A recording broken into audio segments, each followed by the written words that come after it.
¿Se me oye, verdad? Sí. Bueno,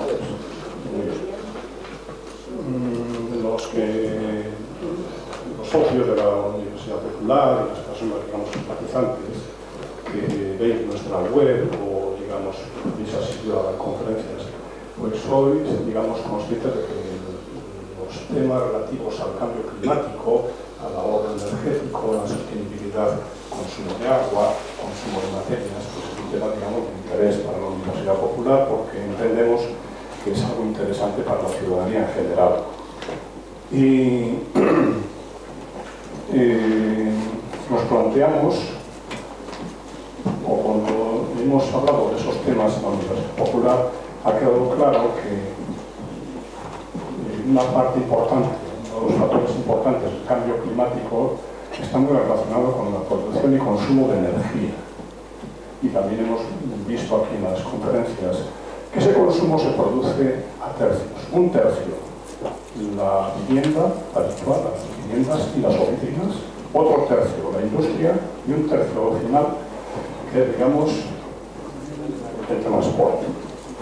Luego, todo lo relativo a la edificación, la construcción, el urbanismo, tiene una incidencia directa y muy importante en la sostenibilidad general del planeta y de la humanidad, tal como la conocemos. Para desarrollar este tema, contamos con una persona muy especial.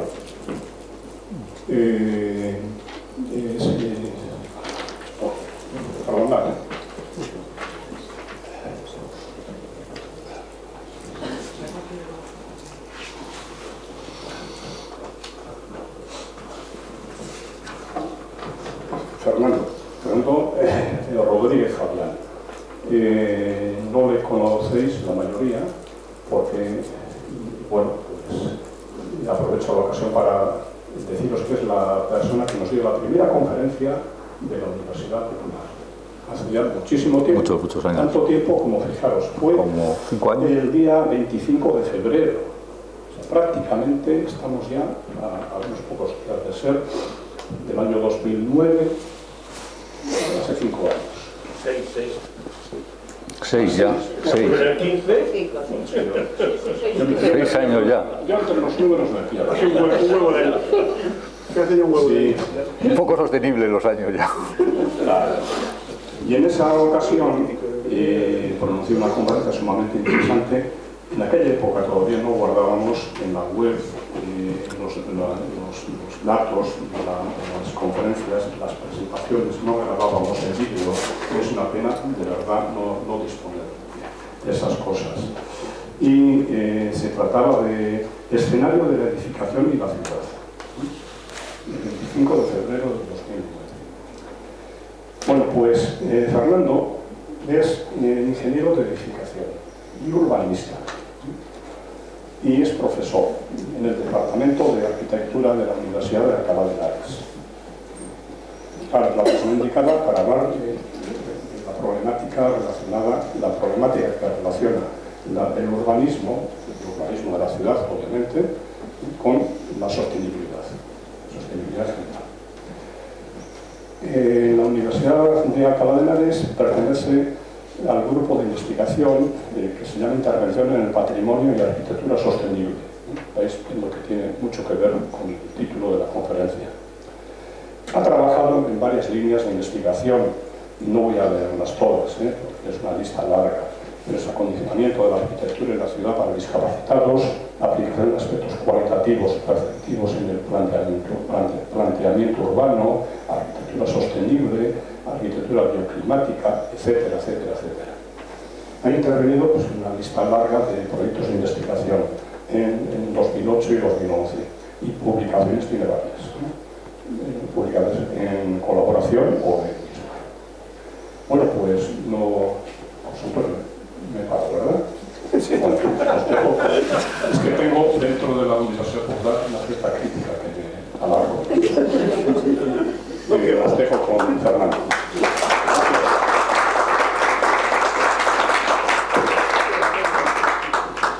Bueno, primero buenas tardes.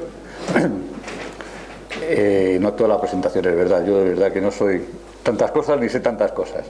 Simplemente llevo tiempo trabajando en esto de las ciudades, me gusta, me distrae, creo que es el entorno en el que vivimos, y os tengo que pedir perdón por una cosa, no vamos a hablar solamente de sostenibilidad, de medio ambiente, todas estas cosas que están muy de moda. A mí me gustaría que la reflexión fuera un poco más grande, que nos planteásemos un poco cómo son las ciudades, o sea, qué son las ciudades. Cuando hablamos de las ciudades, sí me gustaría acotar el tema en tres campos. Un primer campo es que lo que hablábamos al comienzo, cuando estabais viniendo algunos, nosotros somos unos privilegiados, vivimos en la parte rica del mundo, contra de lo que pensamos. Entonces nos tenemos que plantear cómo son las ciudades, pero no cómo son nuestras ciudades, sino cómo son todas las ciudades, qué problemas tienen y cómo podemos solucionarlos. Primera cosa. Segunda cosa es que hablemos de todos esos problemas, o sea, que nos imaginemos la lista de problemas, porque hablamos mucho de sostenibilidad, de medio ambiente, pero habría que matizar mucho qué es sostenibilidad, qué es medio ambiente dentro de una ciudad. El transporte, las latas, los plásticos. Vamos a plantear, os voy a plantear cuál es mi posición ante todos, vamos, no mi posición, cuáles son todos estos problemas o cuáles son los más graves, y vamos a intentarle buscar soluciones entre todos. Y ahí sí que quiero que me echéis una mano y que pensemos y que colaboremos, y que si esto pudiera ser un debate sería mucho más interesante. Yo lo decía en principio una cosa, seguro que aprendo yo mucho más si vosotros debatís conmigo, y yo creo que también aprenderéis vosotros, porque somos muchos más a pensar y a opinar. Lo primero que me gustaría es dejaros un vídeo, perdonadme, es un poco largo, pero es interesante. Tiene un poquito de problema de sonido, pero mirad, a ver si alguna vez nos habéis planteado que las ciudades pueden llegar a esto. Al fenómeno urbano a una escala planetaria, para ver que existe una enorme desigualdad del desarrollo urbano en las diferentes partes del planeta. La población urbana en el mundo.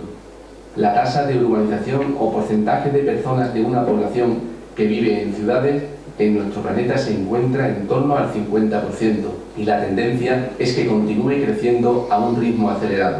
Ahora bien, la tasa de urbanización es muy desigual en cada continente o país.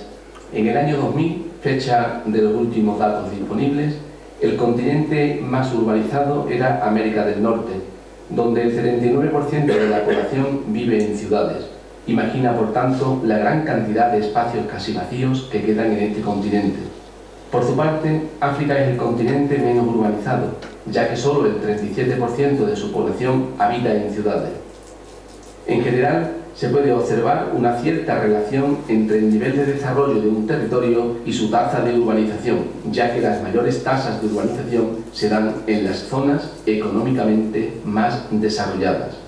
El caso de América Latina es un tanto especial, pues este continente tiene una tasa de urbanización superior a la de Europa y Oceanía, y, sin embargo, su nivel de desarrollo económico es claramente inferior. En América Latina se produce una alta tasa de urbanización sin que podamos decir que exista una buena red urbana. Es decir, no hay muchas ciudades bien repartidas por el territorio, sino unas cuantas ciudades enormes que concentran en algunos casos a la mayor parte de los habitantes de un país. Por ejemplo, el caso de Perú es espectacular, ya que más de la mitad de las personas que viven en una ciudad lo hacen en Lima, la capital. La tasa de urbanización seguirá a las próximas décadas una tendencia al alza. Fijémonos en el caso de África y Asia. En el año 2000 son los continentes con una menor tasa de urbanización, la mitad de la que tienen las zonas desarrolladas. Sin embargo, si comparamos con la tasa de 1950, en ambos continentes la población urbana se ha multiplicado por 2 en 50 años. La tendencia en las próximas décadas es seguir aumentando. El desarrollo urbano de África y Asia se está produciendo muy tardío, pero de una manera muy rápida, tal vez demasiado rápida para que las ciudades puedan desarrollar sus servicios e infraestructuras al mismo ritmo que aumenta su población. Las ciudades más pobladas del mundo en la actualidad son el área metropolitana de Tokio, Bombay, Shanghái, zona metropolitana de Ciudad de México, Sao Paulo, Nueva York, Nueva Delhi, Pekín, todas ellas con más de 20 millones de habitantes. Los datos anteriores tienen en cuenta el concepto de área metropolitana y no el de ciudad singular. Un área metropolitana es la suma de varias ciudades cercanas cuyo crecimiento las ha unido y no puede percibirse con claridad el límite entre las diferentes ciudades iniciales. suele utilizarse el nombre de la ciudad principal para denominar a estas áreas metropolitanas. En el mundo desarrollado, Europa, América del Norte, Oceanía y Japón, existe una gran variedad de ciudades. Sin embargo, podemos encontrar algunos rasgos comunes a casi todas las ciudades de los países desarrollados. Veámoslos. 1. El crecimiento urbano en los países desarrollados se ha producido de una forma lenta y progresiva a lo largo del tiempo. Nunca ha sido explosivo durante el último siglo. 2. En los últimos tiempos, algunas ciudades incluso pierden población por la tendencia de la gente a residir fuera de los grandes núcleos urbanos debido al alto precio de la vivienda, aunque trabajen en ellos y usen de manera permanente sus servicios. 3.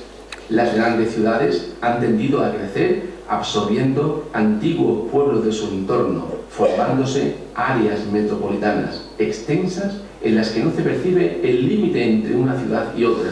Cuando esas áreas metropolitanas se unen a otras áreas metropolitanas, se extienden mucho y sobrepasan los 10 millones de años.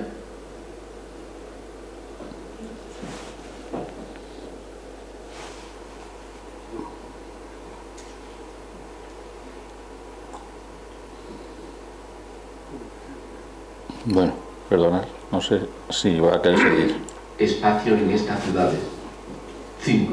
Suelen tener un alto nivel de equipamiento y funciones muy variadas. 6. Aunque suene raro decir esto, en nuestro país y en nuestros días, las ciudades desarrolladas tienden a regular y a planificar su crecimiento urbano. Para eso existen en la legislación española los Planes Generales de Ordenación Urbana, los PGOU. Otra cosa distinta es que la mala gestión y los numerosos casos de corrupción relacionados con la construcción terminen provocando un crecimiento urbano irracional y desmedido. Las ciudades europeas comparten la mayoría de los rasgos anteriores, pero también tienen características propias. La red europea es regular. Las ciudades ocupan casi todo el país sin dejar vacíos. Por otra parte, los cascos históricos cuentan con edificios y monumentos de alto valor artístico por tratarse de ciudades con muchos siglos de historia que son focos de atracción turística.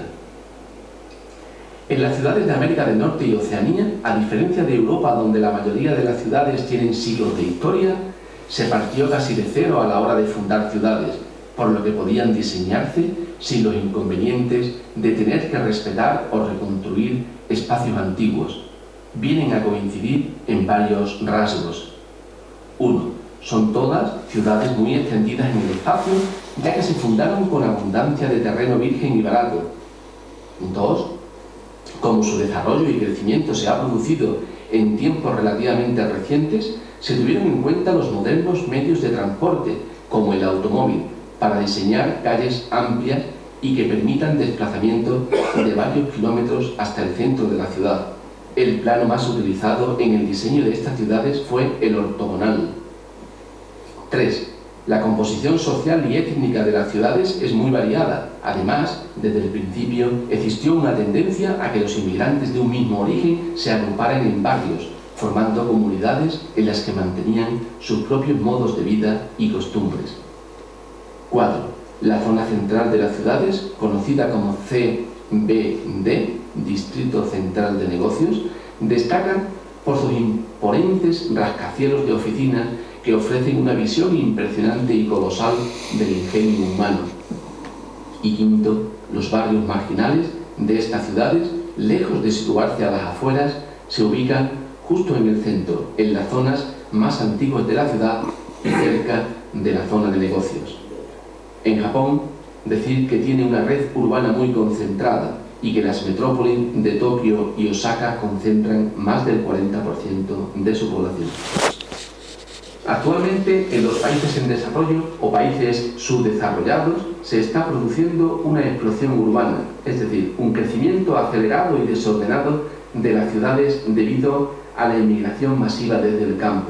La mayoría de las ciudades de los países en vías de desarrollo tienen en común: 1. Las enormes desigualdades sociales y económicas. 2. La tasa de urbanización de estos países es todavía baja, sin embargo, en los últimos tiempos está creciendo a un ritmo acelerado debido a la fuerte emigración del campo a la ciudad. Este hecho se conoce como explosión urbana. 3. Los barrios de infraviviendas o chabolas ocupan en estas ciudades grandes espacios. 4. En estas ciudades existen barrios de lujo en los que habita la minoría privilegiada y rica junto al personal de las compañías extranjeras que trabaja en estos países. Sin embargo, la inmensa mayoría de la población vive en chabolas masificadas hechas de barro y materiales de desecho en grandes barrios carentes de servicios y situados en la periferia.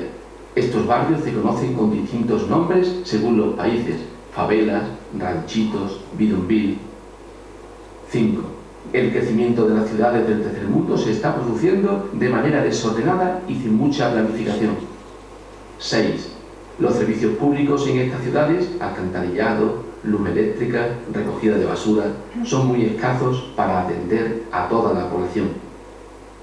Y finalmente, 7. La población de las ciudades trabaja en la industria y en los servicios. Sin embargo, una gran parte de ella se gana la vida de forma irregular, sin un trabajo fijo, recogiendo basura, pidiendo, trabajando de sol a sol en talleres con malas condiciones higiénicas, delinquiendo, etcétera, etcétera. Bueno, ¿por qué ponemos esto? Pues por una cosa que yo creo que es importante. En algún momento nos tenemos que plantear que las ciudades son todas, las buenas y las malas, y que si queremos plantearnos reflexiones sobre las ciudades, y eso es lo que vengo a plantearos yo un poco hoy, lo que debemos plantearnos es reflexionar sobre qué pasa en estas ciudades. Plantearnos que nuestro mundo va a ser maravilloso, va a ser sostenible, si el resto del mundo no lo es. La contaminación no entiende, o sea, el CO2 va a pasar de un lado a otro, los problemas van a pasar de un lado a otro. Entonces yo creo que no es malo que a la vista de esto nos planteemos un poco, reflexionar sobre cuáles son estos problemas que pueden tener las ciudades. A ver si somos capaces. Y decidir qué es lo que nos puede interesar, porque yo sí que he aprendido una cosa, y es que aquello de que un pequeño gesto nos puede ayudar es cierto. Un pequeño gesto que hagamos nosotros nos puede ayudar mucho en poder plantearnos cosas que a la larga, si hacemos entre todos, van a conseguir verdaderos efectos. Entonces lo que vengo a plantearos por eso no es hablar solamente de sostenibilidad y de energía, sino plantearnos más un poco cuáles son todos estos desafíos que tienen las ciudades y pediros por favor que participemos en ese debate, porque al fin de cuentas todos vivimos en esta ciudad y todos somos ciudadanos y todos nos vanagloriamos de ser ciudadanos. Sí nos tenemos que plantear una cosa, y eso sí que nos diferencia, y el vídeo nos lo decía, y es que nosotros vivimos en ciudades europeas. Las ciudades europeas, como decía, y es verdad, están trazadas, o sea, hemos tenido unos crecimientos muy ordenaditos, en contra de lo que pensamos. Hoy en día pensamos que nuestras ciudades son muy desordenadas, nuestras ciudades son muy ordenadas, excesivamente ordenadas quizás a veces. Pero hemos tenido un crecimiento que empezó más o menos a cambiar al comienzo de la Revolución Industrial, o sea, a finales del siglo XIX, y que han ido marcándonos las pautas.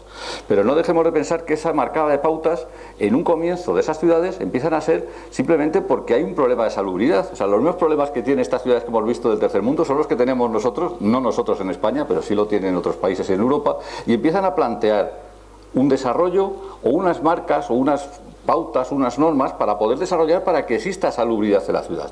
De hecho, nuestras primeras legislaciones urbanísticas, si mal no he visto yo, todas vienen del mundo de los ensanches y de los saneamientos y de los alcantarillados y de cómo evitamos lo que aquel entonces eran problemas. Por lo tanto, nuestra reflexión, o por lo menos mi reflexión, va a ser decir, bueno, vamos a ver qué problemas hay, vamos a ver cómo funciona esto en el mundo y vamos a ver cómo está esto afectando a todas las ciudades para ver en qué medida es interesante o no el tema y qué medida tenemos de capacidad de actuar sobre ello. A mí me gustaría empezar con una reflexión, que es la que os pongo aquí. Me parece bastante buena, no es mía, es de un gran urbanista, y me parece curioso y más entenderla bien desde nuestro punto de vista occidental y además europeo. La reflexión es la siguiente, dice: la esencia del urbanismo es la tensión entre el interés público en la ordenación del territorio y el interés del propietario de ejercer las facultades dominicales, y entre ellas la facultad edificatoria. Suena algo raro, pero todo nuestro urbanismo, o sea, todo donde hemos estado, lo bueno y lo malo, ha venido de una cosa importante. Venimos del mundo romano, o sea, creemos en el derecho a la propiedad infinita, Por otra parte, creemos que nos tenemos que ordenar, o sea, creemos en el bien social, y la conjugación de esos dos elementos, o sea, cómo conjugo el bien social y cómo conjugo el derecho a la propiedad, es como lo que va a generar el urbanismo. Y ahí es donde voy a tener que empezar a jugar. Cuando me paso y entro dentro del aspecto de la propiedad, por desgracia, a los urbanistas nos gusta hacer calle, nos gusta hacer cosas, pero los tribunales, tenemos la sentencia de Real Madrid ahí al lado, buena o mala, nos atizan porque hemos entrado dentro del mundo de la propiedad que para nosotros es sagrado por nuestro concepto de derecho romano. Por otra parte, cuando a cambio no ordenamos, también viene el tribunal y nos atiza a los que nos dedicamos a esto porque nos dice, oiga, ustedes los que se dedican a hacer ciudades tienen que ordenar para que la convivencia pueda existir. Y en esa tensión entre lo uno y lo otro es donde tenemos que movernos siempre, por lo menos en nuestro concepto europeo. En el resto del mundo puede que no, pero en nuestro concepto europeo sí. Por lo tanto, a mí esta reflexión me gustaría dejarlo aquí para que sentásemos la primera base de lo que es una ciudad. Una ciudad es un sitio donde el derecho a la propiedad va a coexistir con el derecho a lo público y además todos vamos a intentar manejarnos en ese enjambre. La segunda reflexión es las definiciones clásicas, o sea, ¿qué es urbanismo?, ¿no? Hay muchas definiciones. Yo creo que es muy ambuloso plantearnos por parte de los que nos dedicamos a estos temas, decir que nosotros somos los únicos que somos capaces de hacer hoy en día una ciudad. Yo creo que hoy en día una ciudad es un problema de sociólogos, abogados, medioambientales, o sea, hay un equipo multidisciplinar que la tiene que hacer. Es decir, no, pues solamente hay un personaje que es capaz de diseñarla. Mentira. Porque además la ciudad tiene un inconveniente, una ventaja. Mala. La historia nos ha demostrado que mala en España, por lo que hemos tenido atrás, pero buena porque también tenemos ejemplos muy buenos. Es que yo me tengo que plantear, cuando me pongo a pensar cómo va a ser una ciudad, en el caso español me tengo que plantear qué va a ser el futuro dentro de 15 años, qué es lo que voy a tardar más o menos en que aquello no esté construido, pero sí que aquello tenga habitantes, vida, niños que pasen por las calles, lo que es una ciudad de verdad. Entonces, ¿cuál será el futuro dentro de 15 años aquí para podérmelo plantear yo ahora y poder planificarlo? Ese es el gran reto del urbanismo. No se puede hacer si no les trabajas en un equipo, una capacidad importante de poder tener ese nivel de perspectiva. Entonces vamos a ver pequeñas definiciones del urbanismo. Curioso una cosa, la primera es una definición normal, el arte de ordenar de manera armónica y racional la vida de una población en un espacio geométrico determinado, la RAE, o sea que es así, pero las dos siguientes que os doy, y os pongo aquí, son las que me van a poder hacer un poco enlazar para entrar ya en materia. Ninguna son de urbanistas, son de geógrafos. Los dos que veis ahí son dos señores que se dedican a la geografía, con lo cual, curiosas las definiciones que nos hacen los geógrafos a los que nos dedicamos a estos, que al final son los que nos enseñan. Entonces, de todas estas dos definiciones que tenéis ahí, hay una cosa que sí que me gustaría quedarme. Me gustaría quedarme con que es una aglomeración de hombres. O sea, quiere decir, para que exista una ciudad, tiene que existir una aglomeración. Esto de las ciudades dispersas, de las ciudades de baja densidad, no. Para que exista una ciudad, como vais a ver ahora, tiene que haber una aglomeración. Y ese es el primer concepto que tenemos que tener claro. Más o menos considerable, más o menos densa, más o menos establecida, pero una aglomeración. ¿Dónde entra, dónde acaba la aglomeración? Eso es una de las cosas que nos ha planteado el vídeo, ¿no? O sea, ¿dónde entra la metrópolis, dónde entra la ciudad? A nosotros nos cuesta entender ese concepto difuso, porque además nosotros tenemos en el fondo, y me vais a decir que no, pero es cierto, un cierto sentimiento nacionalista de los municipios. O sea, cuando hablamos que Tres Cantos evidentemente debería formar parte de toda la corona, metrópoli de Madrid, y que toda la ordenación tiene que estar, de hecho, funcionando en función de esa gran ciudad, y que estamos dentro de esa gran ciudad, pues evidentemente me imagino que, igual que a mí me pasa donde yo trabajo, entra el término nacionalista y dice, no tenemos nada que ver. No, tenemos que empezar a pensar que las aglomeraciones han de empezar a funcionar como unas metrópolis mucho más grandes. Y con este concepto de aglomeración, y con el concepto, dice Manuel Terán, de una agrupación, es con el que quiero haceros reflexionar el tema. Entonces, fijaros una cosa curiosa que ya habéis visto en el vídeo. Fijaros cómo funcionan las ciudades grandes en el mundo. Cuando hablamos de ciudades grandes, es que estamos hablando de ciudades de más de 10 millones de habitantes. Yo no sé cuántas veces vosotros habéis estado en una ciudad de más de 10 millones de habitantes. Yo he estado pocas, pero las pocas que he estado, al principio me ha parecido agobiante. Entonces, fijaros las que hay. Pero fijaros una cosa curiosa, ninguna está en Europa.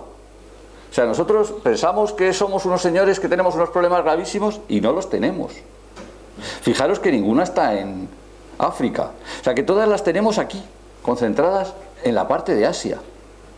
Pero nosotros creemos que tenemos la verdad absoluta de lo que está pasando en el urbanismo, y resulta que la mayoría de la población está en otro lado viviendo con otras condiciones. Esta es una de las primeras reflexiones que tenemos que hacernos pensar. Si entramos a ver datos, que es lo que habéis visto antes, fijaros cómo se distribuye y fijaros cómo es la perspectiva futuro, o sea, el 2030, ¿cómo vamos a estar nosotros? Pues nosotros vamos a estar más o menos en una tasa de urbanización interesante, pero parecida al resto del mundo. Quiere decir, el resto del mundo va a entrar a lo que vamos nosotros ahora. Si entramos ya en población, y aquí sí que me gustaría ya que empezáramos a pensar, fijaros lo que hablábamos antes, la primera sorpresa que nos llevamos los que nos dedicamos a esto. O sea, cuando nos plantean cuál es la ciudad más grande del mundo, todo el mundo dice cualquiera. Bueno, pues no, la más grande del mundo en población, que es verdaderamente lo que nos da capacidad de poder medir una ciudad, porque lo que nos da capacidad de medir una ciudad son los habitantes, no la extensión, es Tokio.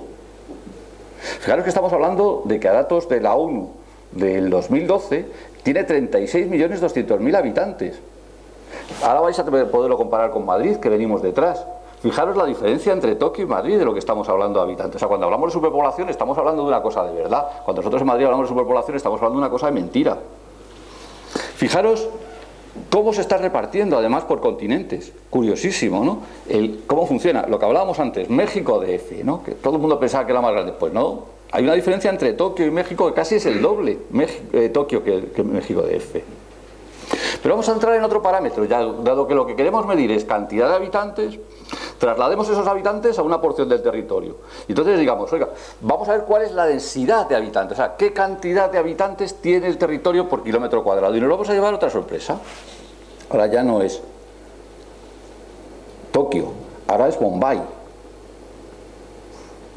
Claro, hemos cambiado la más civilizada de todos, el número de habitantes, Tokio, que es una ciudad civilizada, por 3 que en principio no son un paradigma de ciudad, pero sí que tienen mayor densidad de población.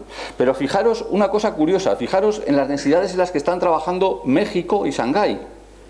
Quedaros con esos datos, quedaros con que son aproximadamente 5.500 en el caso, 5.900 en el caso de México y 2.700 en el dato de Shanghái, que nos parecen ciudades inmensas de grandes.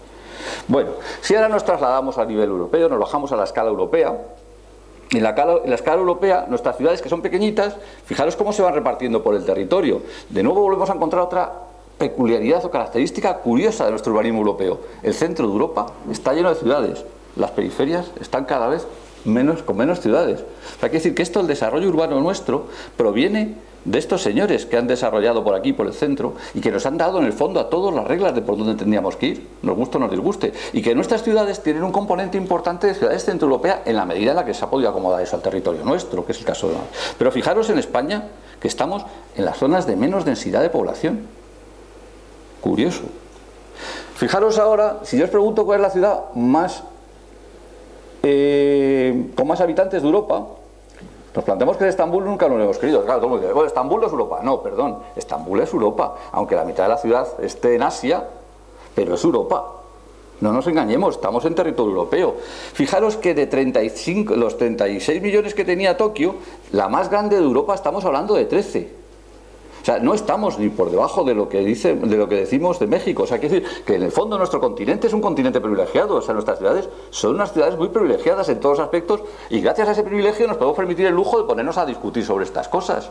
Pero si no estuviéramos en cifras de esta envergadura, estuviéramos en las otras, ya veríamos si discutíamos o no como ellos. Con lo cual, yo creo que la reflexión de plantearnos dónde está el futuro o hacia dónde vamos es interesante.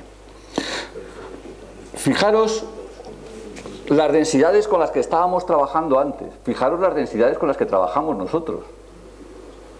O sea, no tienen nada que ver. Son dos ciudades completamente distintas. Estamos todos en el mundo, todos tenemos los mismos problemas, pero sin embargo estamos trabajando en dos conceptos distintos de ciudad.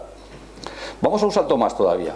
Si nos vamos a España, por ponernos ya la referencia de cómo estamos nosotros aquí, nos encontramos con que nuestra distribución es aproximadamente un 54% urbano, 46% rural, todavía entendiendo por rural todo aquello que está por debajo de los 20.000, de los 10.000 habitantes. ¿Vale? Si nos planteamos cómo funciona esto, fijaros que el 13% de la población española vive en Madrid. Entendiendo Madrid, no entendamos Madrid como Madrid capital, entendamos Madrid como Madrid comunidad autónoma, o sea, como Madrid ciudad metropolitana.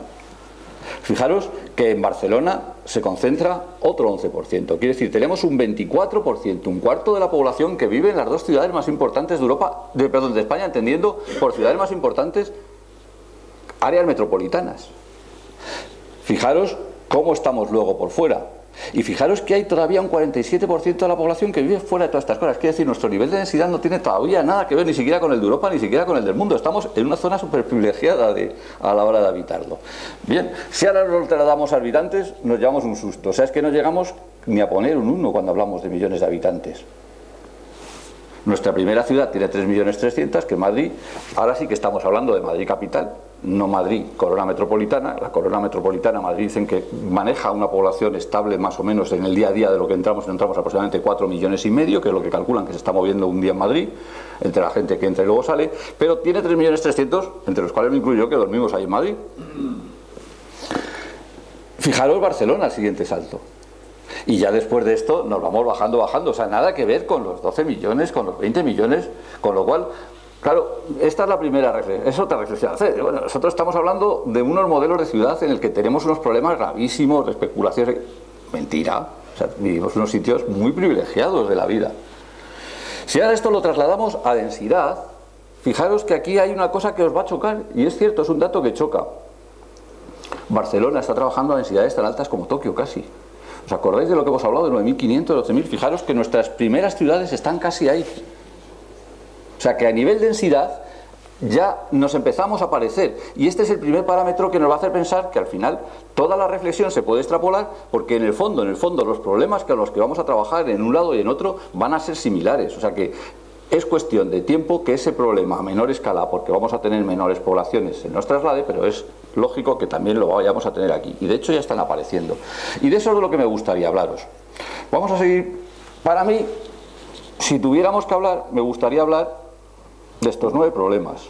Podemos añadirle más a la lista, podemos hablar de lo que queráis, pero sí que me gustaría que reflexionásemos, y de verdad os pediría que participaseis, porque al final son temas que nos llegan a todos, de verdad. Yo los he dividido en 3 grupos. Un primer grupo en el que vamos a hablar de problemas que afectan a la población.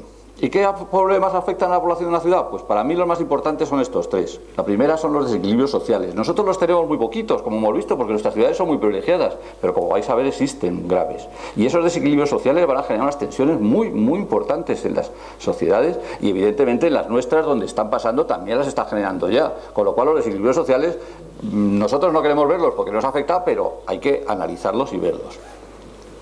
Un segundo problema que vamos a intentar pensar sobre él es el envejecimiento de nuestra población. Pensamos que es un problema de las ciudades ricas. Mentira, veréis que no, que es un problema de las ciudades ricas y las ciudades pobres. Veréis que casi somos de las poblaciones menos envejecidas que hay con relación a otras ciudades. Un tercer problema, curioso, y luego os pongo un vídeo para que veáis, y hablaremos de un ejemplo que a mí me gusta mucho hablar, que es Detroit, es el abandono de las ciudades. O sea, pensamos que las ciudades es como la vivienda, nunca iba a bajar de precio, hasta que ha llegado la crisis y nos ha enseñado que ha bajado. Bueno, cuando analizas el histórico te das cuenta que ya ha bajado más veces en España, que no es la primera vez. Bueno, las ciudades decrecen, pierden población y se pierden. Y es algo que nunca nos hemos planteado. Veréis la cantidad de ciudades vacías que hay en España. Pues vamos a hablar del abandono de las ciudades a nivel grande. Otro grupo que le vamos a llamar por necesidades de la ciudad. ¿Por qué? Pues muy sencillo, porque la ciudad necesita, para que pueda funcionar, agua, y veréis que nuestro agua es escasa, alimentos, veréis que somos unos demandadores salvajes de alimentos, que como no nos lo planteemos tenemos un problema, y transporte. Las ciudades tienen transporte, tanto interior como exterior, con lo cual vamos a analizar también un poco el tema. Y otros tres, que son los de sostenibilidad. Entendiendo por sostenibilidad 3 puntos que para una ciudad yo creo que son importantes. Uno es el control de emisiones de GEI.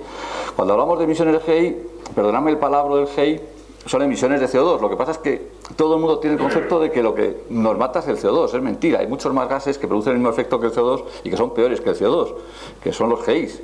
Entre ellos el metano, por ejemplo.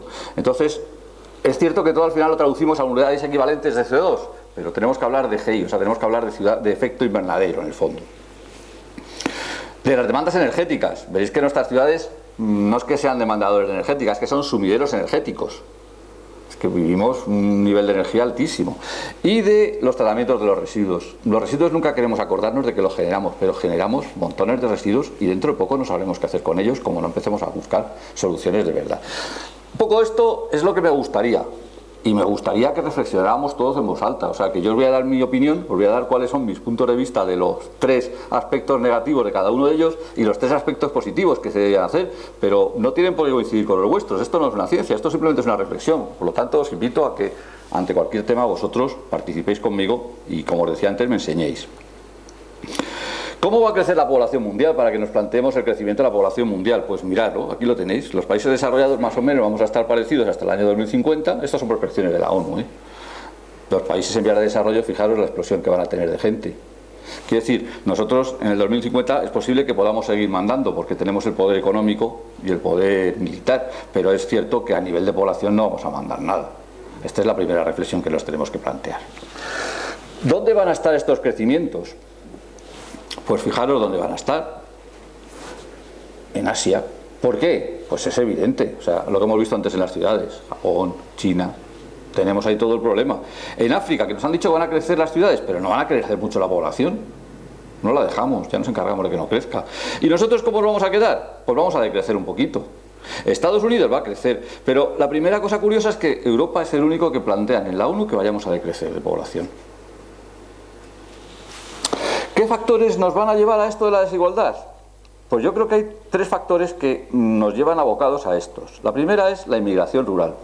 O sea, toda la desigualdad en nuestras ciudades europeas ya se consiguió y se sigue consiguiendo en el resto del mundo la inmigración rural, o sea, el hecho de que la ciudad siempre me dé de comer, en cualquiera de los casos puedo ir a lavar basuras y como en cualquier momento se genera un empleo, se genera economía, esto ya se planteaba en Roma, pues hace que la gente que no tiene venga a la ciudad y por lo tanto esta inmigración se tenga que acomodar y se acomode en sitios donde vamos a generar una desigualdad social importante. El siguiente punto que nos va a generar esto, ¿qué es? Una demografía incontrolada.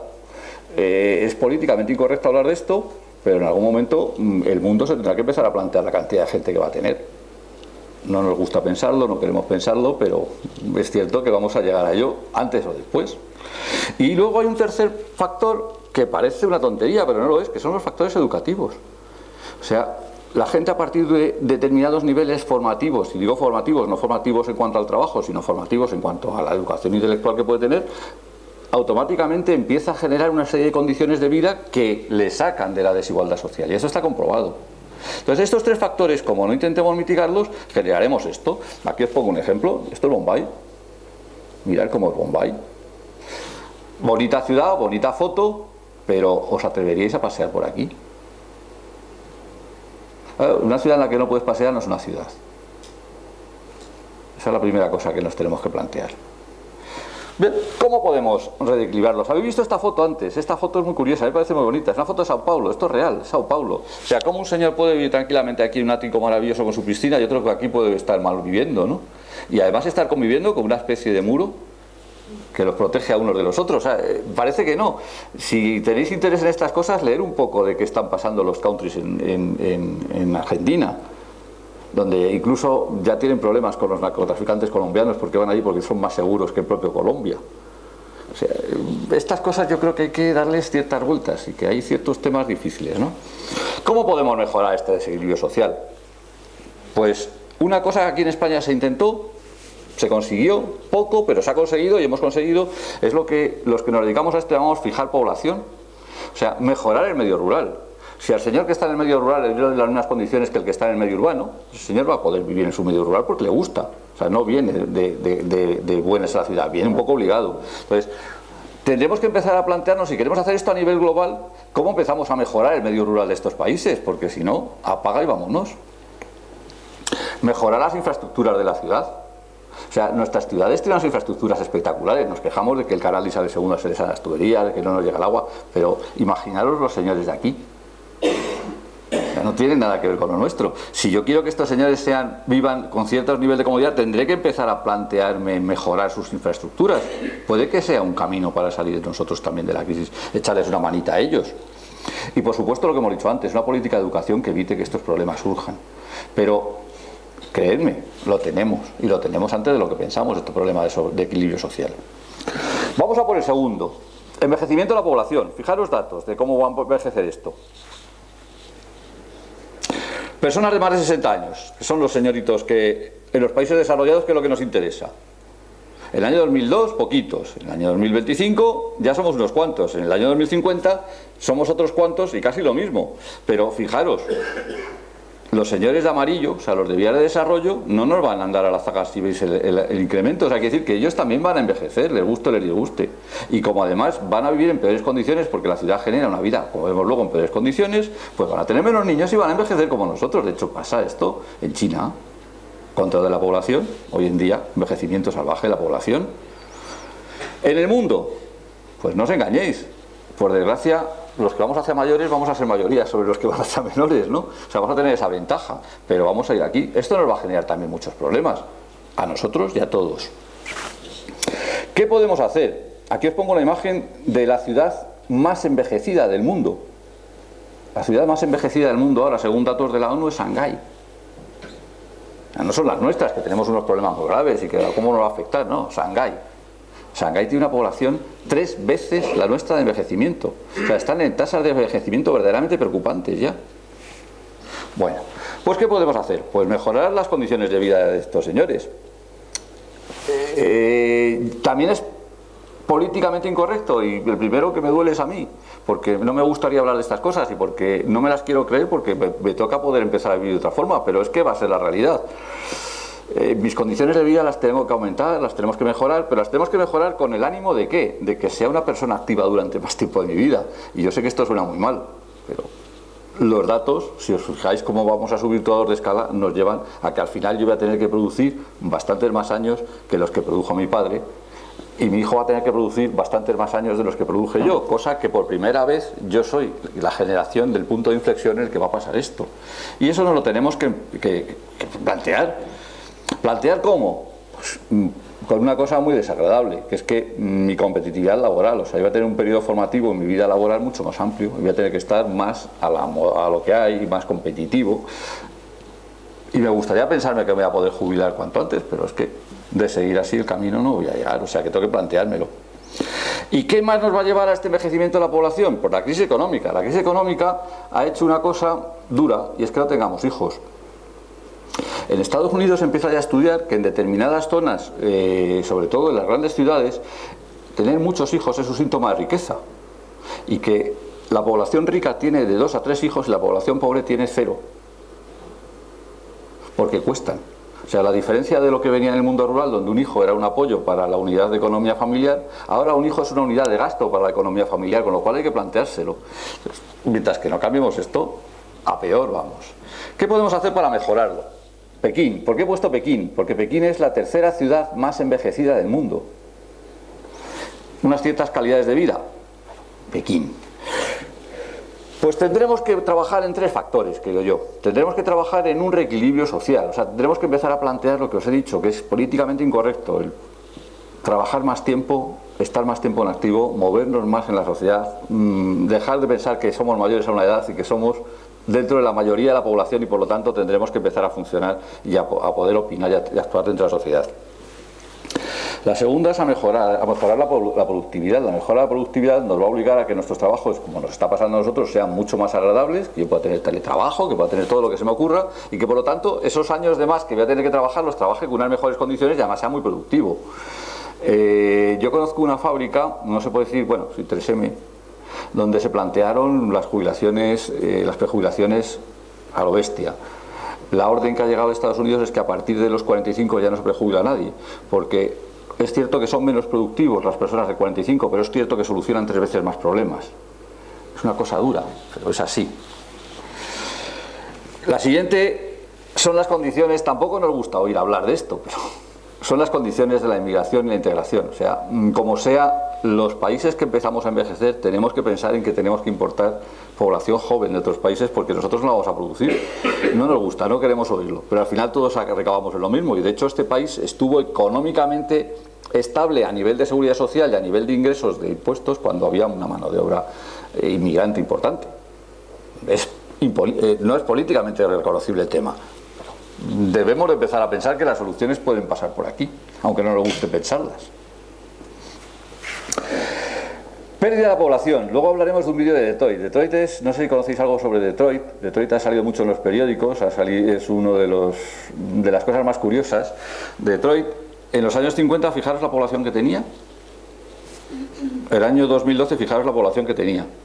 Detroit, para que tengáis 2 datos importantes sobre Detroit. Detroit es la cuna del automóvil en Estados Unidos, y Detroit en la música es la Motown. O sea, es todo el sonido Motown, o sea, es lo más importante que hay en la industria del disco. De repente todo eso se pierde, se deslocaliza, empiezan a aparecer fenómenos y se queda aquí. Detroit está en bancarrota. Hace 2 meses que dijeron que empezaba a salir de la bancarrota. Os voy a enseñar luego imágenes de Detroit, un vídeo de Detroit, veréis que no os lo podéis creer que estáis viendo de Detroit. Entonces, Si esto pasa allí, vendrá para acá. Curioso. Esto es Detroit. Todas estas casas que veis aquí están todas vacías. Sus dueños no quieren ni saber que son dueños. Sus IBIs ni siquiera se pagan. El ayuntamiento no sabe qué hacer con ellas. Entonces ha habido desde opciones tan pintorescas como hacer un gran museo de las locuras que hemos hecho en el siglo XX sobre el urbanismo y que se quede ahí, hasta intentar blindar zonas y entrar con las máquinas. Suena chiste. Bueno, hubo una parte que se generó tal gueto que se apuralló, se cerró el paso, se metieron las máquinas y se tiró todo. Estados Unidos, Detroit, o sea, tomemos nota que nos viene. ¿Por qué nos pasan estas cosas? Pues yo creo que por tres cosas. La primera es algo que tampoco es políticamente correcto hablarlo, pero es que estos temas al final todos son malos. Nunca entramos siempre. Es el fenómeno de la deslocalización. El fenómeno de la deslocalización, esto de llevarnos industrias a sitios más baratos de producción, nos ha generado esta falta de puestos de trabajo. Y esta falta de puestos de trabajo nos ha generado este problema. Evidentemente esto no se puede contar, no se puede decir, pero la realidad es que nos está generando muchos más problemas que los beneficios que estamos haciendo de comprar una camisa muy barata. Habrá que plantearse algo también con esto. La segunda es la falta de inversión en infraestructura. Las ciudades empiezan a tener un problema de envejecimiento. De hecho, nosotros lo estamos viviendo ya en algunas de nuestras ciudades. No tengo impuestos, tengo déficit, no puedo pagar, no puedo mantener las infraestructuras, no puedo, por supuesto, hacer más infraestructuras y entonces la ciudad va poco a poco, se va pagando. Bueno, eso tenemos también, es otro punto a pensar. Y luego ya el caos, que es lo que hemos hablado antes. Si encima envejece la población, pues ya estamos juntando el cóctel perfecto para que la ciudad tenga lo que pone aquí, factores de obsolescencia. Os traigo esto porque es curioso, nadie se lo cree. Cada vez que veis uno de estos en azul, en rojo son más importantes, pero cada vez que veis uno de estos azul, y hay algunos aquí cerquita de Madrid, son ciudades abandonadas, pueblos abandonados en España. Cuando hablamos de pueblos abandonados estamos hablando de pueblos que tienen propietarios, que tienen IBI, que tienen casas, que tienen registros, que tienen todo sacramentado, pero que no viven al cabo del año, en los periodos que no son de vacaciones, más de 4 personas. Como veis, no son unos pocos. O sea, es que parece que esto no es nada, pero echarle un ojito en consideraciones a todos los azules que hay. Tenemos unos cuantos. Y tenemos algunas zonas, evidentemente, Teruel no existe, Soria, todo lo que tenemos por ahí, lo que todos conocemos, que no queremos pensar, pero que ahí está. ¿Qué hacemos con ello? Yo creo que es para pensarlo también. Bueno, a cambio os traigo esto. Podéis decirme, bueno, esto es una locura. Sí, pero me parece curioso hablar de esto. Esto es Muelle 1 en Málaga. Yo no sé si conocéis mucho Málaga o no lo conocéis Málaga. Muelle 1 es lo que se ha hecho para los grandes cruceros. Muelle 1 es un foco de atracción. Muelle es una cosa que ha recuperado. Todo eso está contado por una parte. A mí me gusta contarlo de otra forma. Muelle Muelle 1 es una zona o un plan que ha recuperado una parte importante de una zona muy depauperada que era el puerto de Málaga en este área, y que además estaba generando un gueto a continuación que se llama la Malagueta para hacerlo de los ricos, y que vamos a generar lo que habéis visto en Bombay. Y esto ha solucionado muchísimo problema. A nivel comercial, a nivel de cruceros, no lo sé, pero ha dado vida. O sea, aquí hay gente paseando por las noches, que antes no lo había. Yo creo que eso es importante. ¿Cómo se consigue esto? Pues yo creo que para poder renovar el tejido de las ciudades tenemos que buscar tres cosas. La primera es buscar nuevos nichos de mercado. A nosotros, los que nos dedicamos a esto, nos gusta pensar que solamente con las ayudas, con las regeneraciones vamos a conseguirlo. No, no nos engañemos. O sea, si yo no, a la hora de regenerar un tejido urbano, no le doto de cosas comerciales que generen un foco de movimiento, de economía, apaga y vámonos. No nos gusta oírlo, pero es la realidad. O sea, cualquier cosa que yo haga, cualquier actuación de regeneración necesita su foco económico. Si queréis hablamos de una muy curiosa en Madrid que se llama Tribal, si os interesa, y veréis que no funciona por ese problema precisamente. La siguiente es fuertes inversiones en infraestructura. Esto no ha sido barato, esto ha sido carísimo. De hecho, sabéis que aquí viene el Pompidou ahora, la sucursal que traen del Pompidou la traen aquí. Ha sido carísimo, traer el Pompidou ha sido carísimo, pero ellos piensan que es una apuesta que les parece interesante, y yo creo que es interesante apostar por ello. Y luego, una cosa importante que es recuperar los centros históricos. Los centros históricos de las ciudades. Y cuando hablamos de recuperar los centros históricos, no hablamos solamente de recuperar las calles principales comerciales, hay que recuperar las partes de atrás de los centros históricos. Yo creo que es una asignatura pendiente que tenemos en este país. Es posible que en Madrid no lo tengamos. Daros una vuelta por otros centros históricos que, quitando las calles principales, las laterales no se recuperan. Valencia es un caso claro de ello. Siguientes problemas que podemos tener. Lo que hemos dicho, problemas de agua. Me parece curioso traeros esto, porque nos da un poco la magnitud del problema con el que nos estamos enfrentando. Fijaros, esto es en qué porcentaje o qué cantidad de kilómetros tenemos de cada cosa que forma la corteza de la Tierra. Como siempre nos han dicho, casi toda la Tierra es agua, sí, pero salada, con lo cual no nos vale para nada, y cada vez más salinizada, y cada vez más. Y lo que se nos está desalinizando por el lado de los polos nos está generando otro problema, por un problema que funciona con las calefacciones, que es la corriente del Golfo, o sea, nos está generando un problema gordo. Con lo cual, fijaros, pero fijaros que lo menos es el agua dulce. Este es un dato que choca muchísimo. Un planeta azul, pero que no se puede beber. O sea, ojo con el tema, que el dato es importante. Pero hablábamos de reducir agua. Claro, no te lo quería contar porque quería guardarme un poco la sorpresa. A mí cuando me cuentan esto, dices, ¿y para qué voy a reducir yo agua a mi grifo? Si mi grifo al final importa un poco con relación. El 87% del agua que gastamos en este país se nos va en usos agrícolas. En usos agrícolas, ojo, se dice pronto. Seguimos regando a manta. O sea, seguimos usando las caceras árabes. Abrimos el CAZ, hacemos surcos, se inunda el terreno y luego lo que queda es ya ir al río. Fijaros un poco el tema, ¿no? Creo que es otro dato importante. Si quiero hablar del agua, tengo que empezar a hablar de estas cosas, tendré que empezar a solucionar mis problemas con la agricultura, tendré que empezar a plantear otra agricultura distinta, porque si yo, por mucho que ahorre en el grifo de mi casa, que es muy bueno y que yo lo practico y que yo recomiendo que lo hagáis, pero realmente no vale decir que es ni una gota dentro del mar, es que no hago nada. ¿Qué más cosas tengo que influyen en el conocimiento del agua? Os traigo esto porque es que a mí me parece singular. O sea, yo creo, perdonadme que sea muy duro con esto, ya no solamente como persona que se dedica a hacer casitas y a hacer ciudades, creo que como ciudadano del mundo me parece una monstruosidad. O sea, que a un señor, porque tenga mucho dinero, se le ocurra hacer en medio del desierto una ciudad en medio del mar.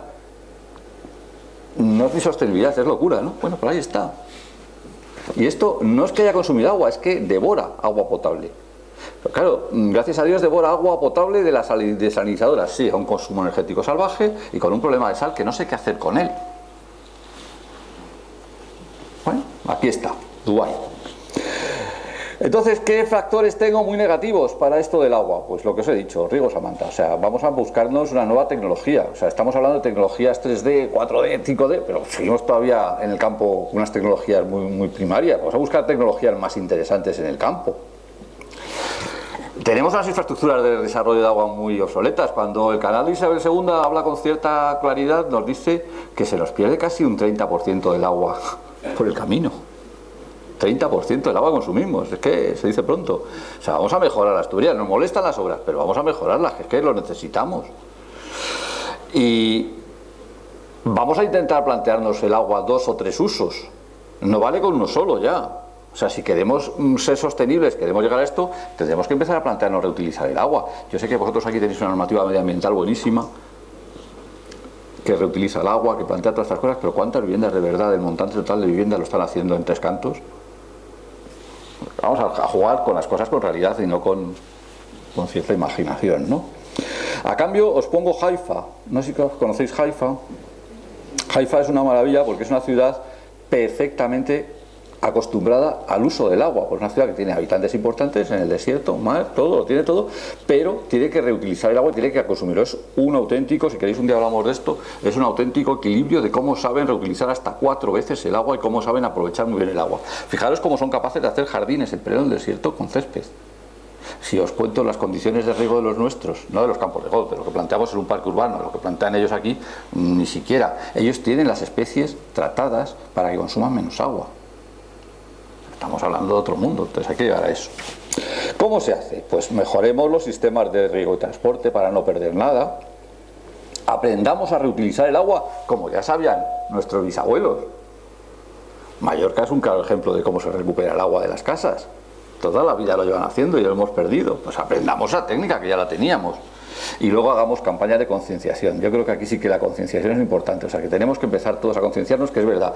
Aunque cierre el grifo no pasa nada, porque el maremán de todo no nada, pero oye, por lo menos vamos a intentar transmitir eso, que como yo cuento cuando hablo de estas cosas allí en la escuela, mi abuela me lo transmitió a mí. Mi abuela, cuando me hablaba de sostenibilidad, no me hablaba de eso, me hablaba de enfrescar la casa en verano. Resulta que con el paso del tiempo lo que hacía mi abuela es lo que yo les cuento a ellos como bioclimática. Mi abuela no se daba ningún pábulo, me decía, hijo, nieto, vamos a refrescar la casa, y hacíamos una serie de operaciones que es lo que yo encuentro ahora en bioclimática, ¿no? Pues vamos a concienciar a nuestros hijos de que el agua es un bien muy escaso. Consumos de agua potable en España, fijaros. Nosotros somos unos tíos muy concienciados en Madrid. Pero aún así gastamos casi 135 litros por habitante y día.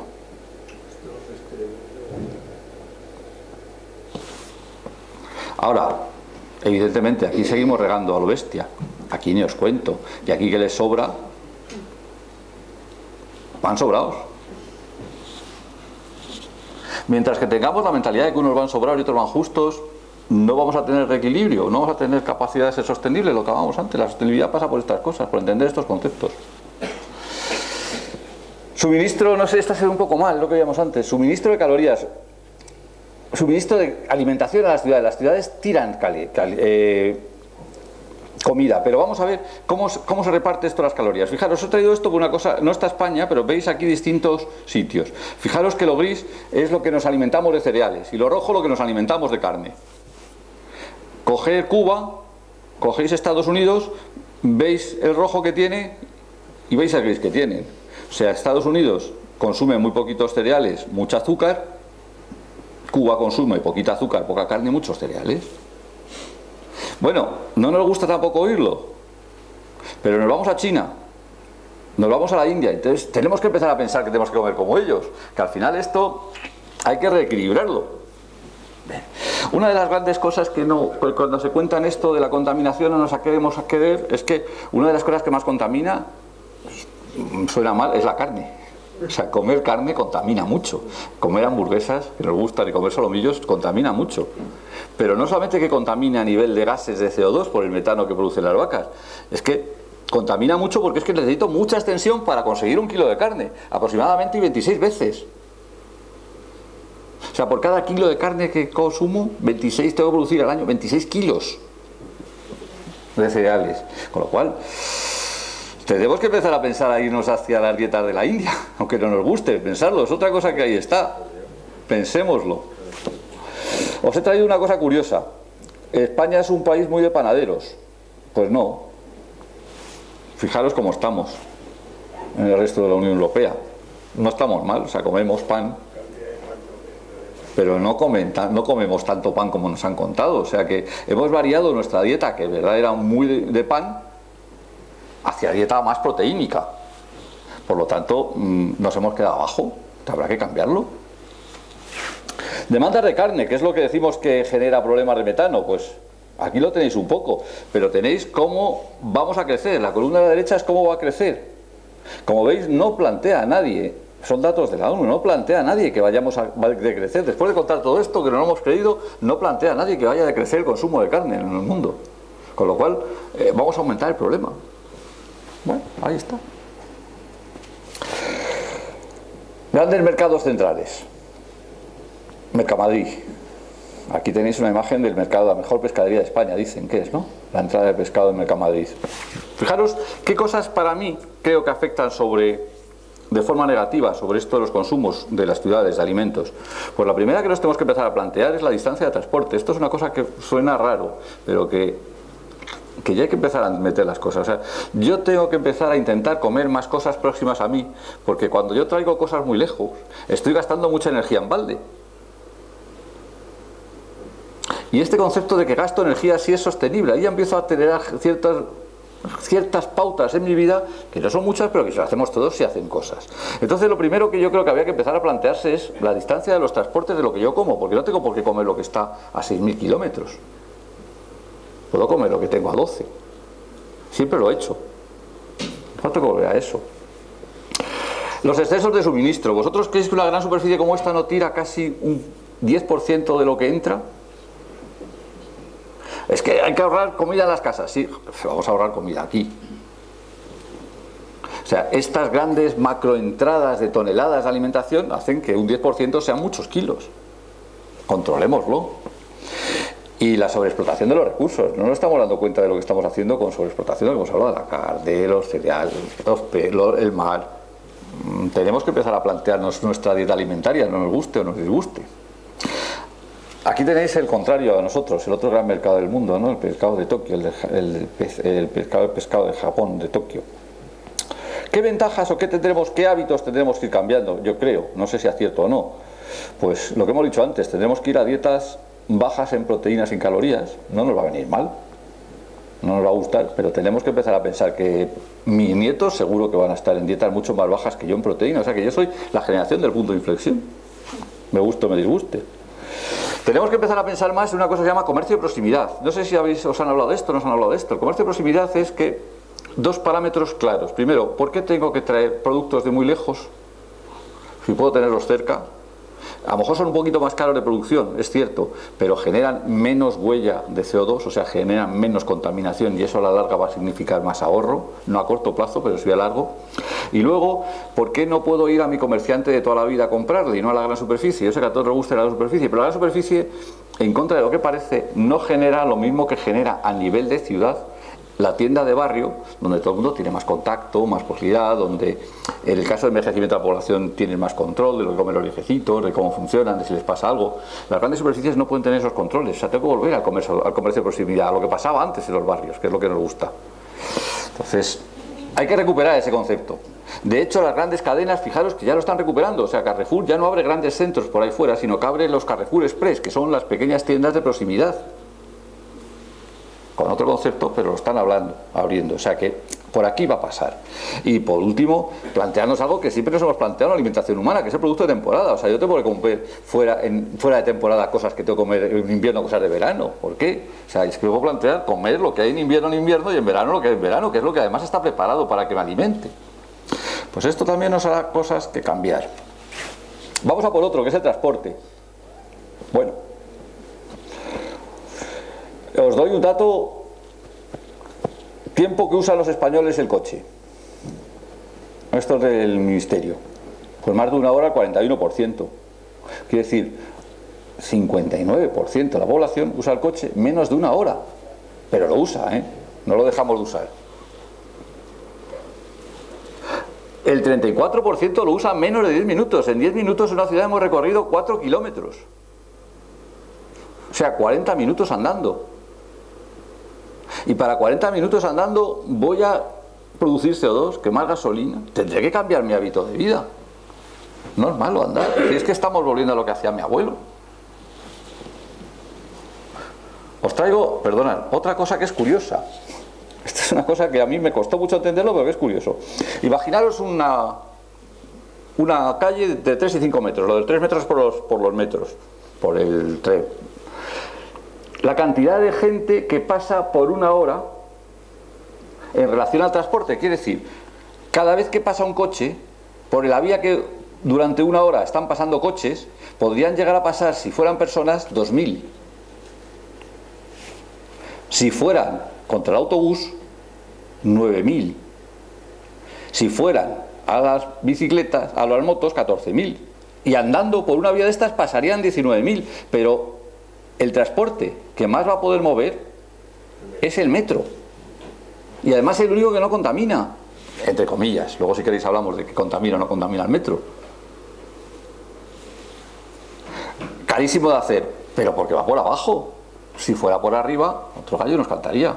Los metros ligeros no valen lo mismo que los metros normales, con lo cual habrá que empezar a plantearnos cómo va a ser el transporte de esas nuevas ciudades, porque lo del vehículo como que no nos va a funcionar dentro de poco también como pensamos. ¿Qué problemas va a tener el transporte de las ciudades? Aquí tenéis un ejemplo de Nueva York, ¿no? Consumo desaforado de energía. Antes hablabais de 1/3.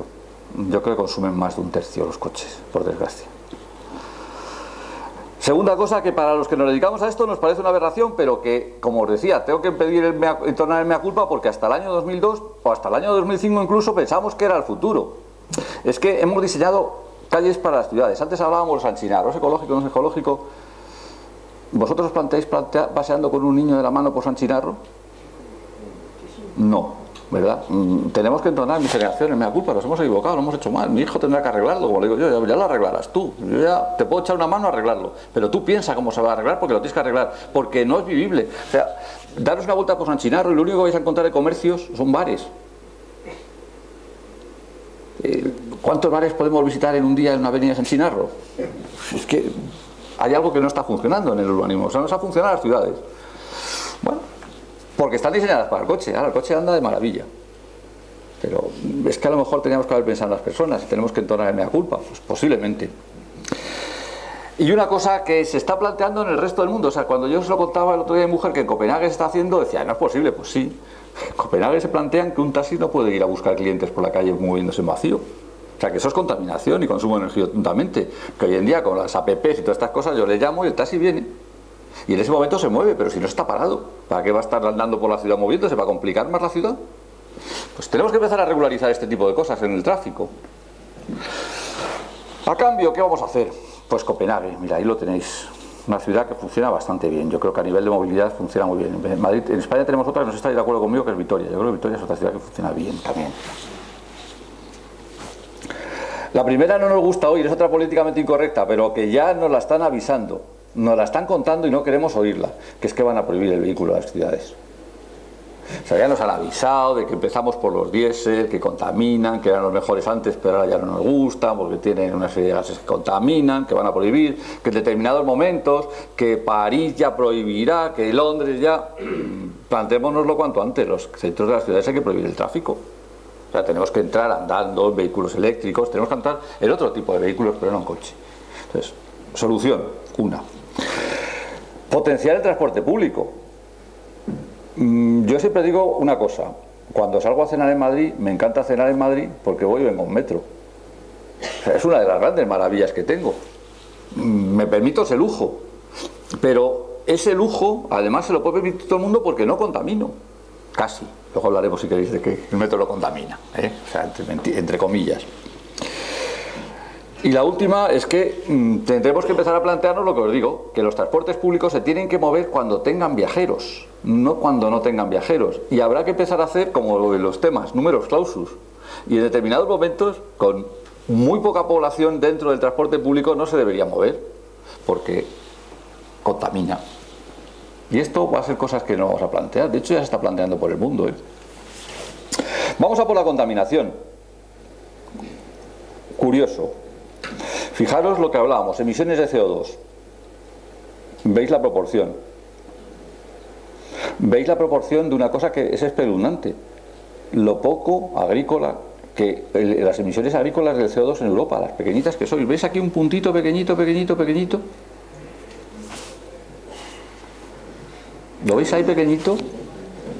Quiere decir que nosotros, a nivel agrícola, aunque nuestra mancha es casi tan grande como la de Estados Unidos y un poquito más pequeña que la de Asia, nuestra mancha en industria es altísima. O sea que nosotros sí que nos podemos plantear objetivos a conseguir. El famoso objetivo 2020, nosotros sí, porque es que nosotros lo tenemos fácil. Vamos a evitarlo. El resto, Asia no se lo puede plantear. América del Sur tampoco, porque o no comen o contaminan. Pero nosotros sí. Lo malo es que evidentemente la contaminación de aquí llega aquí y la de aquí llega aquí. Esto es uno de los problemas de la contaminación. El CO2 se mueve por el mundo, no está quieto. Pero fijaros, significativo cómo contaminamos cada uno, ¿no? ¿Qué tienen las fuentes de emisión? Pues fijaros, mirad, la industria el 30%, nuestros camiones el 16% del CO2, otras fuentes que no nos cuentan nunca cuáles son, el 21%, pero la leña el 14%. Ojo, sé que con la leña me vais a decir, no, pero es que energéticamente su balance es cero. Su balance es cero cuando se combustiona y cuando se produce, pero no es su transformación.